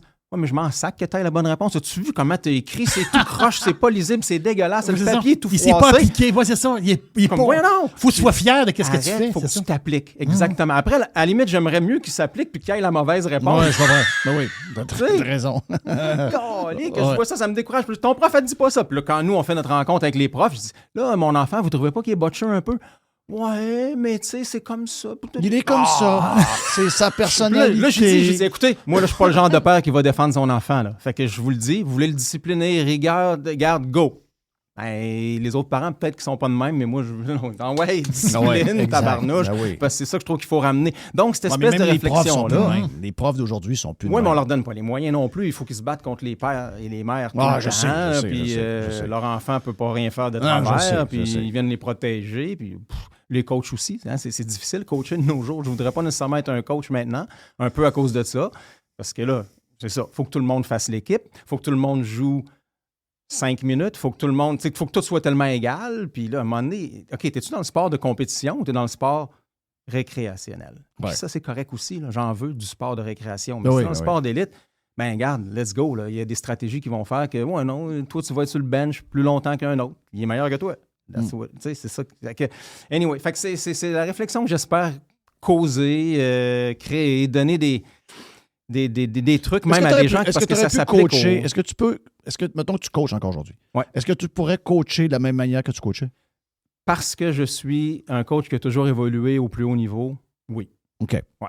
Mais si, mettons, tu es avec le niveau en bas. Oublie ça. C'est bon. Oublie ça, puis je voudrais pas le faire. Là, j'exagère pas, ce n'est pas une légende urbaine. On est tellement... Puis ça, c'est un des éléments qui m'a craqué à écrire là-dessus. On a un coach en snowboard qui s'est mis dans la merde parce qu'il a dit à une athlète qu'il faudrait qu'elle arrête d'aller au McDonald's. OK. No joke. Puis lui, c'est un expert aussi en physiologie et en nutrition. Comprends-tu que le commentaire était pas « Hey, t'as pris 15 livres. Hey, ma grosse, là, c'est ça, exact. C'était pas ma grosse, c'était « Regarde, dans le plan de performance, il va falloir qu'elle arrête d'aller au McDonald's. » Rien de grave là-dedans. Bang! Elle est allée porter plainte. Donc, Christy, ça l'a mis dans la merde. Ah! Puis là, on parle à des athlètes mais aussi. t'as raison, ce que tu viens de dire. Pourquoi ça l'a mis dans la merde? Pourquoi il n'a pas été appuyé dans quelque chose d'évident? Voyons, je vais le faire. C'est ça. Ça aurait dû être tout l'inverse. Ben, regarde, on s'est tous consultés. Puis elle ne devrait pas aller au McDonald's. Il a raison. Il a raison. Puis si tu veux être le meilleur au monde là, dans un sport comme le patinage de vitesse longue piste aux 5000 mètres, désolé, là, mais ça va être rough en tabarnouche. OK? Tu vas avoir mal partout, tu vas souffrir. Puis si tu n'as pas envie de souffrir, ben fais pas ça. Ben oui. T'sais, tu veux être le meilleur au monde dans n'importe quoi, ça sera pas facile. Hey, c'est dur, hein? Puis il va falloir un moment donné qu'un coach te botte le derrière, puis il va falloir qu'un coach un moment donné te donne une tape dans le dos. Ça, tu sais ce que ça fait, hein? C'est qu'il y a des gens qui auraient le goût d'être coach qui ne vont pas à cause de ça. Je te jure, coacher à ce niveau-là, ça doit être l'enfer présentement. Et c'est ça qu'il faut, encore une fois, c'est le balancier que je veux ramener vers le milieu. Puis ça ne veut pas dire de crier après le monde puis leur dire des insultes. Mais ça a toujours été de même. Ça a toujours été un balancier comme ça. Ça peut se faire dans le respect, oui, probablement. Mais ça va-tu le faire, là? Là, j'espère qu'on... Oui, parce que honnêtement, je ne suis pas tout seul à penser comme ça. Là. Et il y a des gens très influents qui pensent comme moi aussi. Mais tout ça doit se faire dans le respect. Ça, la ligne du respect, jamais je l'ai franchie. J'ai eu des discussions vraiment hard avec certains athlètes, mais jamais je les ai traités de ci pis de ça. Mais jamais. Ouais. Tu restes dans le respect, mais dans la rigueur. Tu sais. T'es un crinqué, t'es un arfé, mais t'es... Des fois, je le montre par moi-même. Là, c'est moi, à un moment donné, que je suis tellement grimpé dans les rideaux que l'athlète, il me regarde aller et il dit « Ouais, OK, peut-être que je suis mieux, moi aussi, de grimper un peu dans le rideau. » Ouais, c'est ça. C'est plus souvent ça. Puis tu sais, ça me fait penser aussi d'être mauvais perdant puis d'être perfectionniste. J'en parle un peu dans le livre. Tu l'es. C'est pas un défaut. Tu l'es. Colin, c'est pas un défaut d'être mauvais perdant. Hey, tu veux-tu être « Oh yes, j'ai perdu aujourd'hui. » Moi, si mon jeune revenait de son match de soccer puis qu'il célébrait parce qu'il a perdu, je dirais là... mon histoire. On aime mieux On aime mieux retenir un cheval que le frapper dans le derrière pour le faire avancer à chaque fois qu'on a besoin de lui. Tu veux avoir, quelqu'un qui veut gagner. Trop gagner, là, c'est pas vrai que ça existe, ça. Trop vouloir gagner, ça n'existe pas. C'est ça. C'est les émotions qu'il faut que tu gères. Tu sais, des fois, ça devient trop obsessif. Moi, je l'ai vécu, mais ça se gère, ça. Et c'est juste ça qu'on a à faire. Dom Gauthier est avec nous autres, Jerry. Dom lançait un livre qui s'appelle « Oser l'excellence ». Dom jase avec nous autres d'un paquet de sujets, bien sûr, autour du livre, mais on jase de toutes sortes de choses. On a gardé un bout pour vous autres sur la version live. Si vous en voulez plus, 1 heure, 1 heure et 5 avec lui sur la version Prime de Radio Pirate. Let's go! Come on, Dom!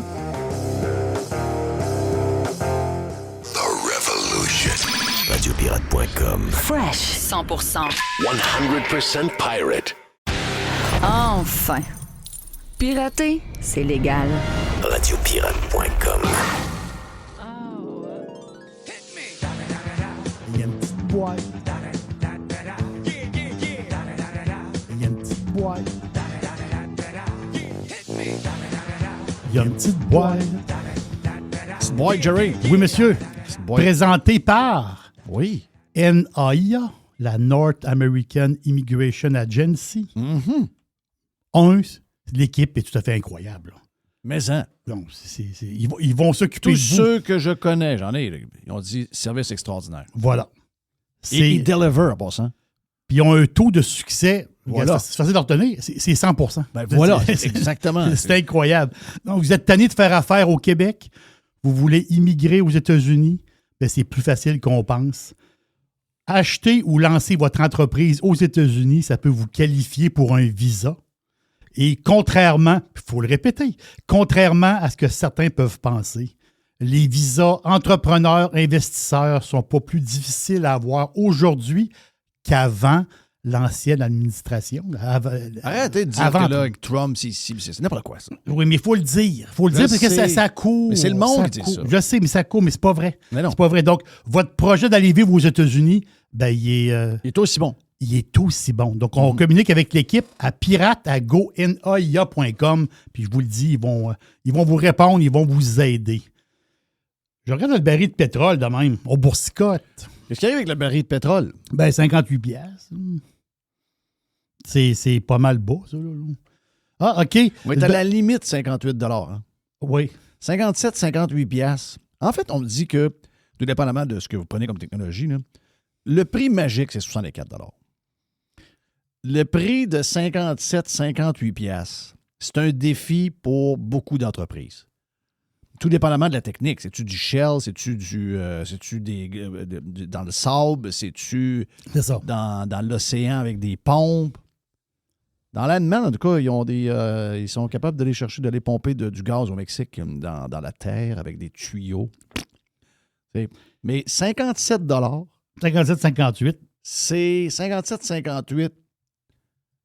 Ça, c'est pas bon pour une chose. C'est que les entreprises de pétrole sont pas en train de chercher d'autres affaires. Tu comprends? Ils sont juste à la limite. Ils font encore de l'argent. Mais il y a moins d'investissement. C'est ça. Exact. Exactement ça. Donc, il faut apprendre. Il y a comme un prix. Ben là, est-ce qu'on va pouvoir en profiter? Tu sais, à un moment donné, je suis allé sur Gas Body. Costco 1,45, ici à Québec, je parle. Puis ailleurs, ben, autour, là, c'est 1,54. Donc, mon feeling, c'est qu'on pourrait peut-être voir, j'espère, au moins une baisse à la pompe. J'ai vu une affaire samedi matin que je n'avais jamais vue. Moi, je ne check pas le prix du gaz. J'ai un char électrique. C'est vrai. Char électrique, comme deuxième voiture, ça fait. Ça ne peut pas être votre première. Je vous dis ça de même. Mais j'ai vu le gaz dans une station-service à Saint-Og être au même prix que le gaz chez Costco. Hein? Ils ont mis ça à 1,44? C'était 1,48 samedi matin. Est-ce que c'est partout 1,48? Je ne sais pas. Celui que j'ai vu était à 1,48 et j'arrive au Costco, il était à 1,48. Ça, je n'avais jamais vu ça. Probablement que Costco a baissé depuis ce temps-là. Oui, c'est ça. Habituellement, ils sont toujours 10 cents plus bas. Je vois 1,40. Gas Body, c'est 1,45 ce matin. Ouais. Puis un peu partout, c'est 1,54. En tout cas, on va voir si ça va bouger. Bitcoin, non, on n'a pas le choix. Ça veut dire Bitcoin, il y en a qui sont shakés, pas à peu près. Là. Il y en a qui sont shakés. Il ne faut pas être shaké. Non, il ne faut pas être shaké. Qu'est-ce qui arrive avec le Bitcoin? Le Bitcoin, il est rendu, il est à quoi? Il est à 86 000 présentement. Donc, US. Hein. Donc, ceux qui sont shakés, c'est ceux qui ont acheté à 100. Ben voilà. C'est vendredi dernier. Vendredi dernier, il a descendu à 4. Il était quoi, midi et demi, une heure l'après-midi, dans ce coin-là, début d'après-midi. Il est descendu à 80 700. Il y en a qui ont parfait. Ils perdent connaissance. Là. Je veux dire. Mais les supports, c'est important. Il y en a un support à 80 000, mais le gros support est à 75 000. Il faut le savoir.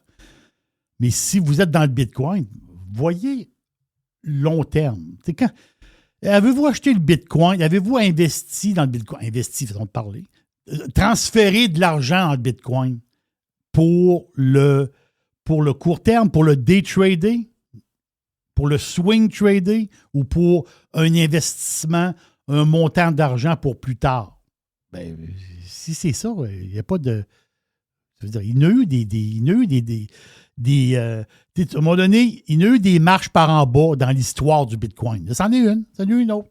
Ça veut dire, faut pas, on peut se ramasser 10 000, 15 000 de plus à Noël. Ça veut dire, c'est très spéculatif, ça brasse beaucoup, donc il ne faut pas trop s'énerver. Est-ce qu'il y a quelque chose à savoir de ça ou y a-t-il une raison? C'est quoi que les spécialistes disent là-dessus? Au début, il y a une prise de profit. Oui.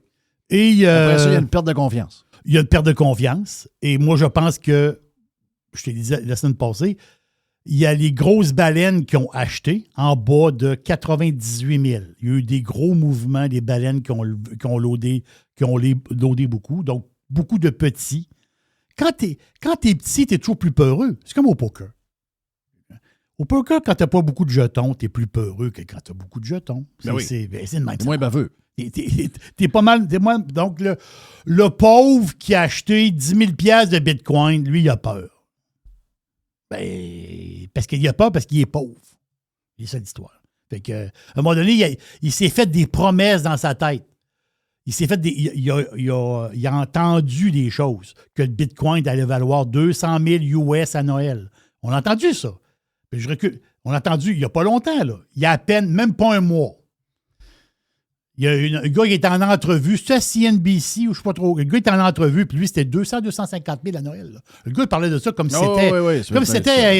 c'était fait. Là. Il y a du monde qui entend ça. Je peux comprendre que c'est spectaculaire. Le gars dit, hey, je vais mettre 10 000, puis rendu à Noël, je vais faire un cadeau à ma femme. Je vais lui dire, on va emmener les enfants en mars, on va aller à Orlando, toute la gang. Il va avoir 25 000 dans mon compte de banque. Mais c'est pas ça qui veut dire, on entend beaucoup d'affaires. Comme là, le crash boursier, à un moment donné, il va arriver le crash. Là. Non, c'est sûr, ils sont en train de le vouloir. Amenez-le le crash. On l'amène le crash. On l'amène, OK, ben go. Ben là, on l'amène le crash quand? Là, il va arriver le crash. Là. Il s'en vient le crash. OK, ouais. Mais les dernières fois qu'ils ont fait des prédictions de même, ils se sont tout le temps fourrés. Là. Ouais, mais le crash, ça va être la semaine prochaine. Là, on arrive, le crash, ça va être l'autre. OK, donc on perd un genre de 600 points, 800 points. Ah, c'est le crash. Le lendemain, il prend 500. Sur le lendemain, il prend 200. Ouais, il va s'arriver le crash à un moment donné. Là, Dow Jones est vert aujourd'hui, plus 200 points. Go! Le Nasdaq prend quand même 500, il prend quasiment 2,5 aujourd'hui. Amène-les le crash. Oui. Amène-les. Bien, à ce moment, il n'est pas encore arrivé. Donc, c'est ça. Mais le grand boss... Beaucoup de monde souhaite un crash parce qu'ils veulent coller ça sur Trump. Je comprends. C'est juste ça. Là. Mais le grand boss des actifs numériques, quand même, de BlackRock. BlackRock, c'est le plus gros gestionnaire de fonds sur la boboule. Donc, BlackRock, lui, c'est le grand boss des actifs numériques. OK? Lui, il dit... il était en entrevue, je pense que c'était en fin de semaine. Là. Il dit, il faut voir le Bitcoin comme une réserve de valeur. Okay? C'est une place pour un peu comme de l'or numérique.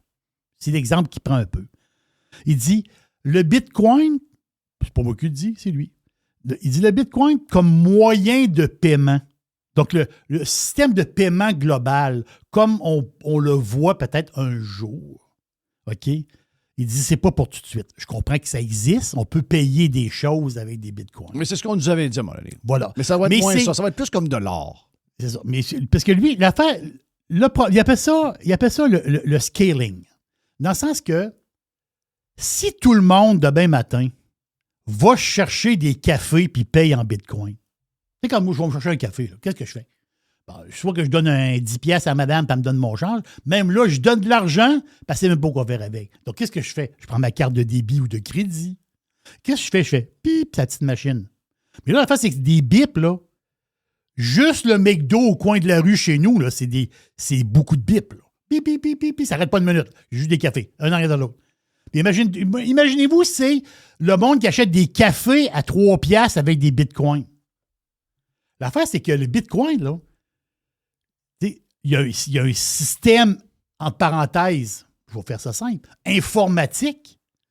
Donc, si tu as beaucoup, des millions et des millions et des millions de nouvelles transactions, les acheteurs de café qui payent avec, mettons, une genre de carte Bitcoin, on fait une image. Bien, le système, il n'est pas fait encore pour ça. Oui, le système est... Mais la face, c'est que les transactions, il faut qu'ils se fassent. Il faut qu'ils se fassent entre mon compte Bitcoin avec le compte Bitcoin du... Je prends un exemple. Du restaurant. Donc, entre les deux, et c'est ça qu'ils appellent l'espèce de scaling. Donc, il y a des systèmes, il y a des projets, il appelle ça le Lightning Network, ou il y a d'autres projets qui s'appellent le side chains. Il y a des projets qui existent, mais en ce moment, le Bitcoin, pour utiliser pour faire les paiements, un gros paiement, ça va.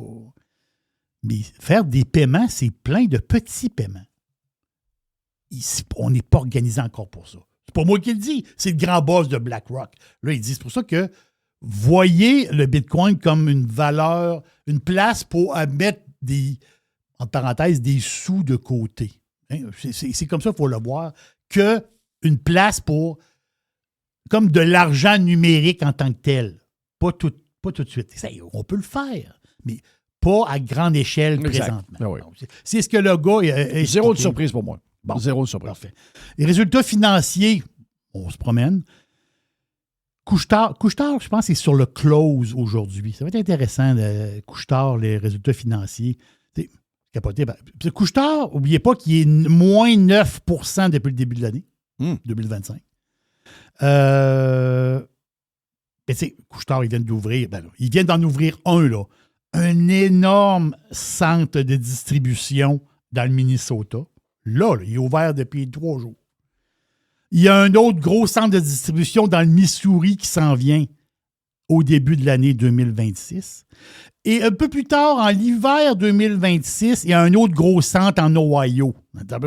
Ça, ces 3 gros centres-là, ces 3 nouveaux hubs de couche-tard vont alimenter au-dessus de 1600 magasins dans 14 États. Donc, couche-tard, ils ont le pied dans le fond. Pas à peu près. J'ai hâte de voir les résultats financiers de Couche-tard. Et le 9%, c'est quoi? Parce que c'est quoi? Baisse de l'essence? C'est quoi ça? Moi, je dis que c'est baisse de profit, sûrement. Baisse de... C'est sûr que moi, je pense qu'ils font moins de profit. Okay. Ça, j'en suis convaincu. Je m'avance, là, mais c'est sûr. Le profit, c'est l'affaire qui touche le plus. Les ventes, c'est quelque chose, mais le profit, là, il y a toujours... Le profit, là, ça agace beaucoup. Alibaba, il prend 5% aujourd'hui. Bon résultat de Baba. La fait, c'est que, tu sais, Baba, à un moment donné, parce que les autres, ils ont dit qu'il y avait Alibaba. Les autres, ils ont sorti un genre de chatbot. C'est ça qui impressionne les analystes, là. C'est qu'ils viennent de sortir, quoi. Il y a à peine une semaine, même pas une semaine, je pense que ça fait 6 jours. Ils ont sorti un genre d'application, un genre de chatbot d'Alibaba, une patente. Et c'est le nombre de downloads qu'il y a eu. Je pense que c'est 10 millions de downloads en 6 jours. Là, le monde a capoté. Là, ils sont tous là-dessus aujourd'hui. Il va y avoir Dell cette semaine. Dell, le stock est assis sur sa moyenne mobile 200 jours. Le graphique est moyen. Dick's Sporting Goods. Donc, on va voir, ça c'est intéressant à voir.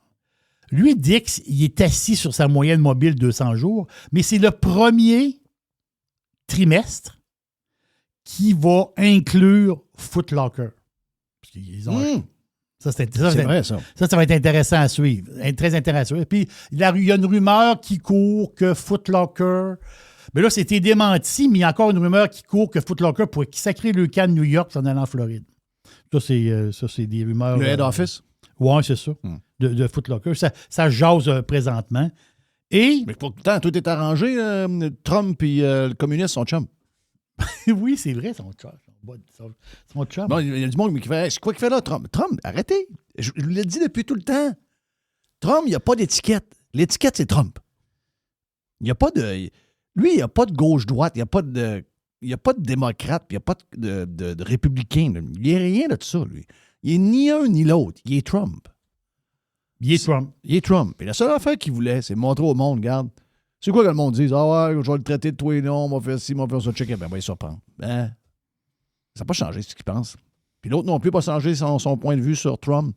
Donc, Trump, c'est le même. Là. Donc, inquiétez-vous pas avec ça. Moi, ça a zéro été une surprise de voir comment ça s'est passé vendredi avec le maire de New York. 0. D'abord, c'est un amoureux de New York. Là. Oui. C'est un New-Yorkais. Là. Trump, c'est un New-Yorkais. C'est un vrai pur laine. Là. C'est un New-Yorkais pur laine. Pensez-vous que Trump veut voir... Il y a des bâtisses partout dans la ville. Pensez-vous qu'il veut voir New York slider vers l'enfer? Arrêtez ça. Là. Puis faites-vous-en pas qu'il va le manipuler comme il veut. Là. Il est spécialiste là-dedans. Question de fric. Question de fric. Question de fric. Ben oui. Question de fric. Dans les résultats financiers, il y a une compagnie qui m'intéresse. C'est sûr qu'il n'y a rien de spectaculaire. Là. Puis c'est pas une recommandation d'achat du tout. Là. Mais les résultats, je pense que c'est mercredi. C'est mercredi ou jeudi. Là. Puis c'est une compagnie que je check depuis un bout.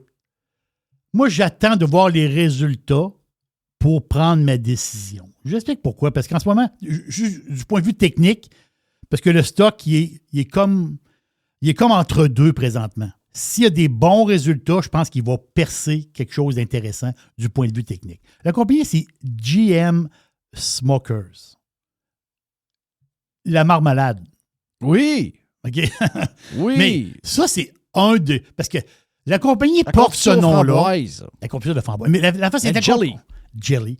La compagnie, c'est pas le gros de leur business. Là. Ça l'était dans le temps. C'est une compagnie quasiment centenaire. Mais eux autres, ils sont dans énormément de produits de bouffe, de consommation, etc., etc. Et eux autres, parce que ça a l'air bizarre de dire ça, là.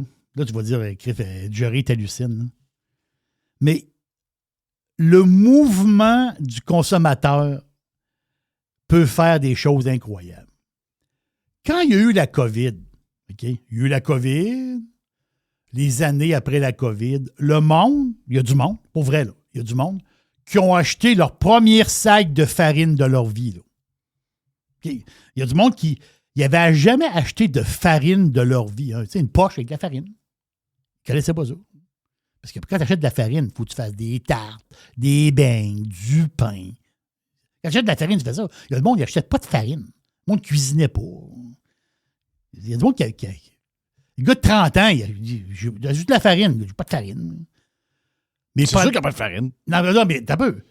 Mais pendant la COVID et après la COVID, il y a du monde qui ont acheté de la farine.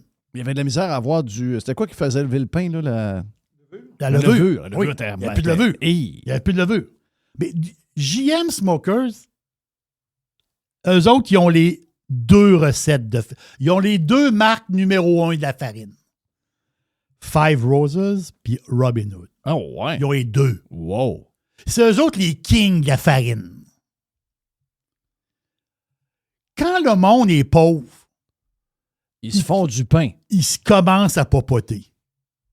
La bonne femme, le samedi, à place de niaiser sur Facebook, elle fait des galettes. Pourquoi?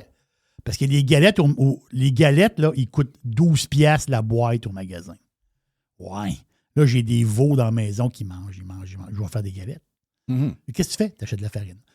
Quand ça va mal, t'achètes de la farine. Oui, d'accord avec ça. Merci. Tu retournes vers La base. La base. Quand ça va mal, t'achètes du lait Carnation. Ben oui. Quand ça va mal. Tu vas faire des espèces de pudding au chocolat, des patentes maison. Tu vas dire, regarde, je fais une espèce de kit ici. Je fais des desserts, puis les desserts m'ont coûté 8 piastres. Mais si je les achète au magasin, ça va me coûter 30. C'est ça. C'est ça, cuisiner. Est-ce que je dis Américains et Canadiens, mais les Américains, parce que les Américains, il y a du monde. Est-ce que les Américains vont retomber dans la farine, vu que c'est plus serré un peu, l'économie plus tough? On va le voir dans les résultats de GM Smokers qui sortent cette semaine. C'est un blue chip américain. Il donne 4 de dividendes. Là. C'est ça qui est intéressant. Il donne 4 de dividendes. Il n'y a rien de spectaculaire. Ils sont dans tout. Là. Ils ont plein d'affaires. Le beurre, le peanut, Jif, là, c'est eux autres. Là. Mais les autres, ils ont une marque. L'affaire que je veux voir aussi, les autres, ils ont une marque de café qui s'appelle... Je ne sais pas si ça te dit que tu ne trouves pas de café, Jeff. Ça s'appelle Bustelo. OK. Bustelo. C'est juste je sais pas, il y a comme un trend. Cette année, en 2025, ce brand-là est en hausse de 19 %. Je ne sais pas, il y a un trend, de trend italien. Je ne sais pas trop ce qui se passe là. Mais moi, je pense que c'est un stock. Le code, c'est SJM à New York. Rien de spectaculaire. C'est la base, là. C'est la base, la bouffe.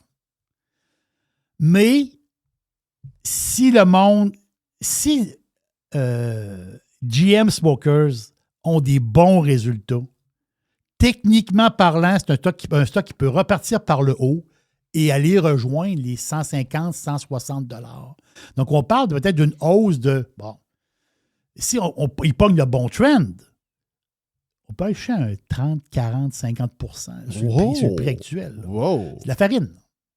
Ils sont à watcher, là. Je vous le dis, ils sont à watcher. Mais je sais, tu parles de ça à beaucoup de monde, on va dire « Oh, c'est pas intéressant, c'est pas de l'AI. » C'est pas sexy. Non, c'est zéro sexy. C'est zéro sexy. Une autre Mais c'est affaire- la vraie vie, bon. La vraie vie. Je vais t'en rencontrer une vraie vie, moi. Les magasins de pauvres. J'ai fait un texte sur mon Substack. J'ai pris l'expression « magasin de pauvres », mais en réalité, c'est des magasins populaires où ce que tu peux économiser. Exemple, TJ Maxx. Tu sais, TJX à New York. Hey, c'est gros. Non, c'est gros. TJ Maxx. Marshall, Home Winner. Goods, Winners au Canada, Home Sense, Sierra. Aux États-Unis, ils ont Sierra. Sierra, là, on n'entend pas trop parler de Sierra. Là. Sierra. C'est leur nouvelle offensive, ça. Ben oui, Sierra, ben oui. Parce que c'est un magasin de plein air, le style plein air que vous connaissez, là, mais avec des brands, mais comme un Winners. Oui. Donc, c'est comme le Winners du plein air. Ça, c'est sûr que ça va marcher. Ah non, Jeff, les magasins sont pleins de monde. Les magasins, ils débordent de monde. Parce que là, tu vas au magasin UP t'acheter, mettons, une patente de plein air, et Christophe, tu l'as à 50... Moi, est-ce qu'il va le stock de TJ, je ne sais pas trop quoi? Il est à son haut à vie. Oh. Non, pas haut de l'année. Pas haut 5 ans. Oh. Au all-time Zéro high. surpris. Zéro surpris. Parfait. Qu'est-ce qui s'est passé vendredi? Ross Store. Oui. Un autre magasin de pauvres. Concurrent de... Ben, absolument, ils sont un côté de l'autre. Voilà. Autre magasin de pauvres. Qu'est-ce qui s'est passé avec Ross vendredi? Passé. All-time high. Ben, voyons donc. C'est le festival du pauvre. Donc, les Burlington patentes choses. Qu'est-ce que tu lis dans... Hey, c'est pas des farces. Burlington Je vous le dis, Coat les pirates, Factory. on s'est même pas parlé avant. Ah, moi, c'est le mien, ça. T'as peu. Burlington Store. Oui. Le cœur. Oui, c'est le mien, ça. Ben oui, à côté de mon Target. On s'est même pas parlé avant. Burlington, TJX, ils ont sorti le résultat. All-time high. Ross, résultat. All-time high. Les prochains à avoir que le all-time high, c'est possible. C'est pas une recommandation d'achat. C'est peut-être Burlington Stores. BURL, le code. Oh. L'affaire, c'est que les earnings, c'est demain matin, 8 h.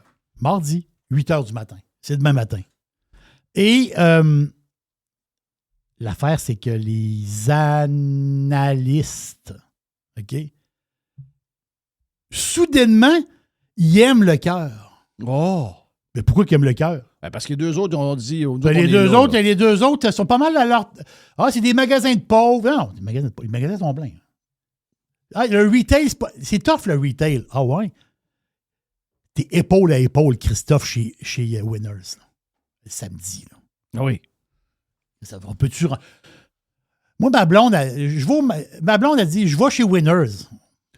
Chérie. On a un gros Marshall ici à Sainte-Foy. Je t'attends dans le char. C'est malade. Non, je peux pas rentrer là. Il y a genre 15 caisses. Non, ça n'arrête pas. Boum, boum, boum, boum, boum. Bing, Pourquoi? bing, bing, bing, bing, bing, T'as la bing, paire bing.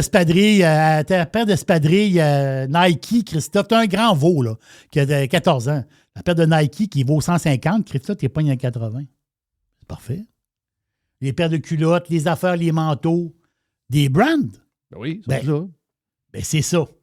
Mais Burlington, Jeff, les analystes, OK, en ce moment, quoi, le stock vaut quoi? 285 piastres l'action. Là, tu vas dire que c'est donc cher. C'est à cause des revenus, puis c'est à cause du nombre d'actions sur le marché. Là. Mais la fin, c'est que la cible des analystes, le prix moyen, c'est 3,45. Ça, c'est la cible moyenne des analystes. C'est quand même 15 % en haut. Mais t'as peu. Il y a des analystes qui sont optimistes. Moi, je les aime beaucoup, eux autres. Eux autres, c'est 365 $. Donc, c'est 25 % de plus haut qui est là présentement. 25 %, c'est de l'argent. Là. Ben oui. 25 % sur 5 000, c'est fun. On s'entend-tu?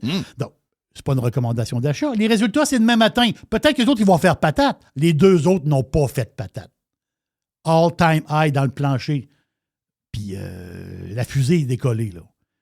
Donc, moi, je pense que BURL est à watcher mañana, pour la mañana, donc demain matin. Je vais le prendre en note. Ouais. BURL, Burlington Store. Mr. White. Oui, mais ça ne veut pas dire que je vais l'acheter. Là. Ben non, c'est pas une recommandation d'achat. Non, parce que on est avant les earnings. Les earnings peuvent être pas à leur goût, puis ça va planter. C'est ça. Exact. On s'entend-tu, là? Mais c'est quand même 1138 magasins. Plein de monde. La boîte de boursicotage Oui. est présentée par La North American Immigration Agency. Faire de la business aux États-Unis, c'est accessible grâce à la NAIA. Acheter une franchise peut vous qualifier pour obtenir un visa et vous installer aux États-Unis. C'est votre rêve de vivre là-bas. Il y a une solution à être franchisé. Ça peut être une très, très belle solution. Avec un taux de succès de 100 %, la NAIA vont vous aider. Puis, regarde, l'équipe est extraordinaire. pirateagonaia.com. Puis, vous allez être très, très bien servi. Thank you, Jerry. Voilà pour la boîte boursicotage du lundi. Il y a une petite boîte. Il y a une petite boîte. Radiopirate.com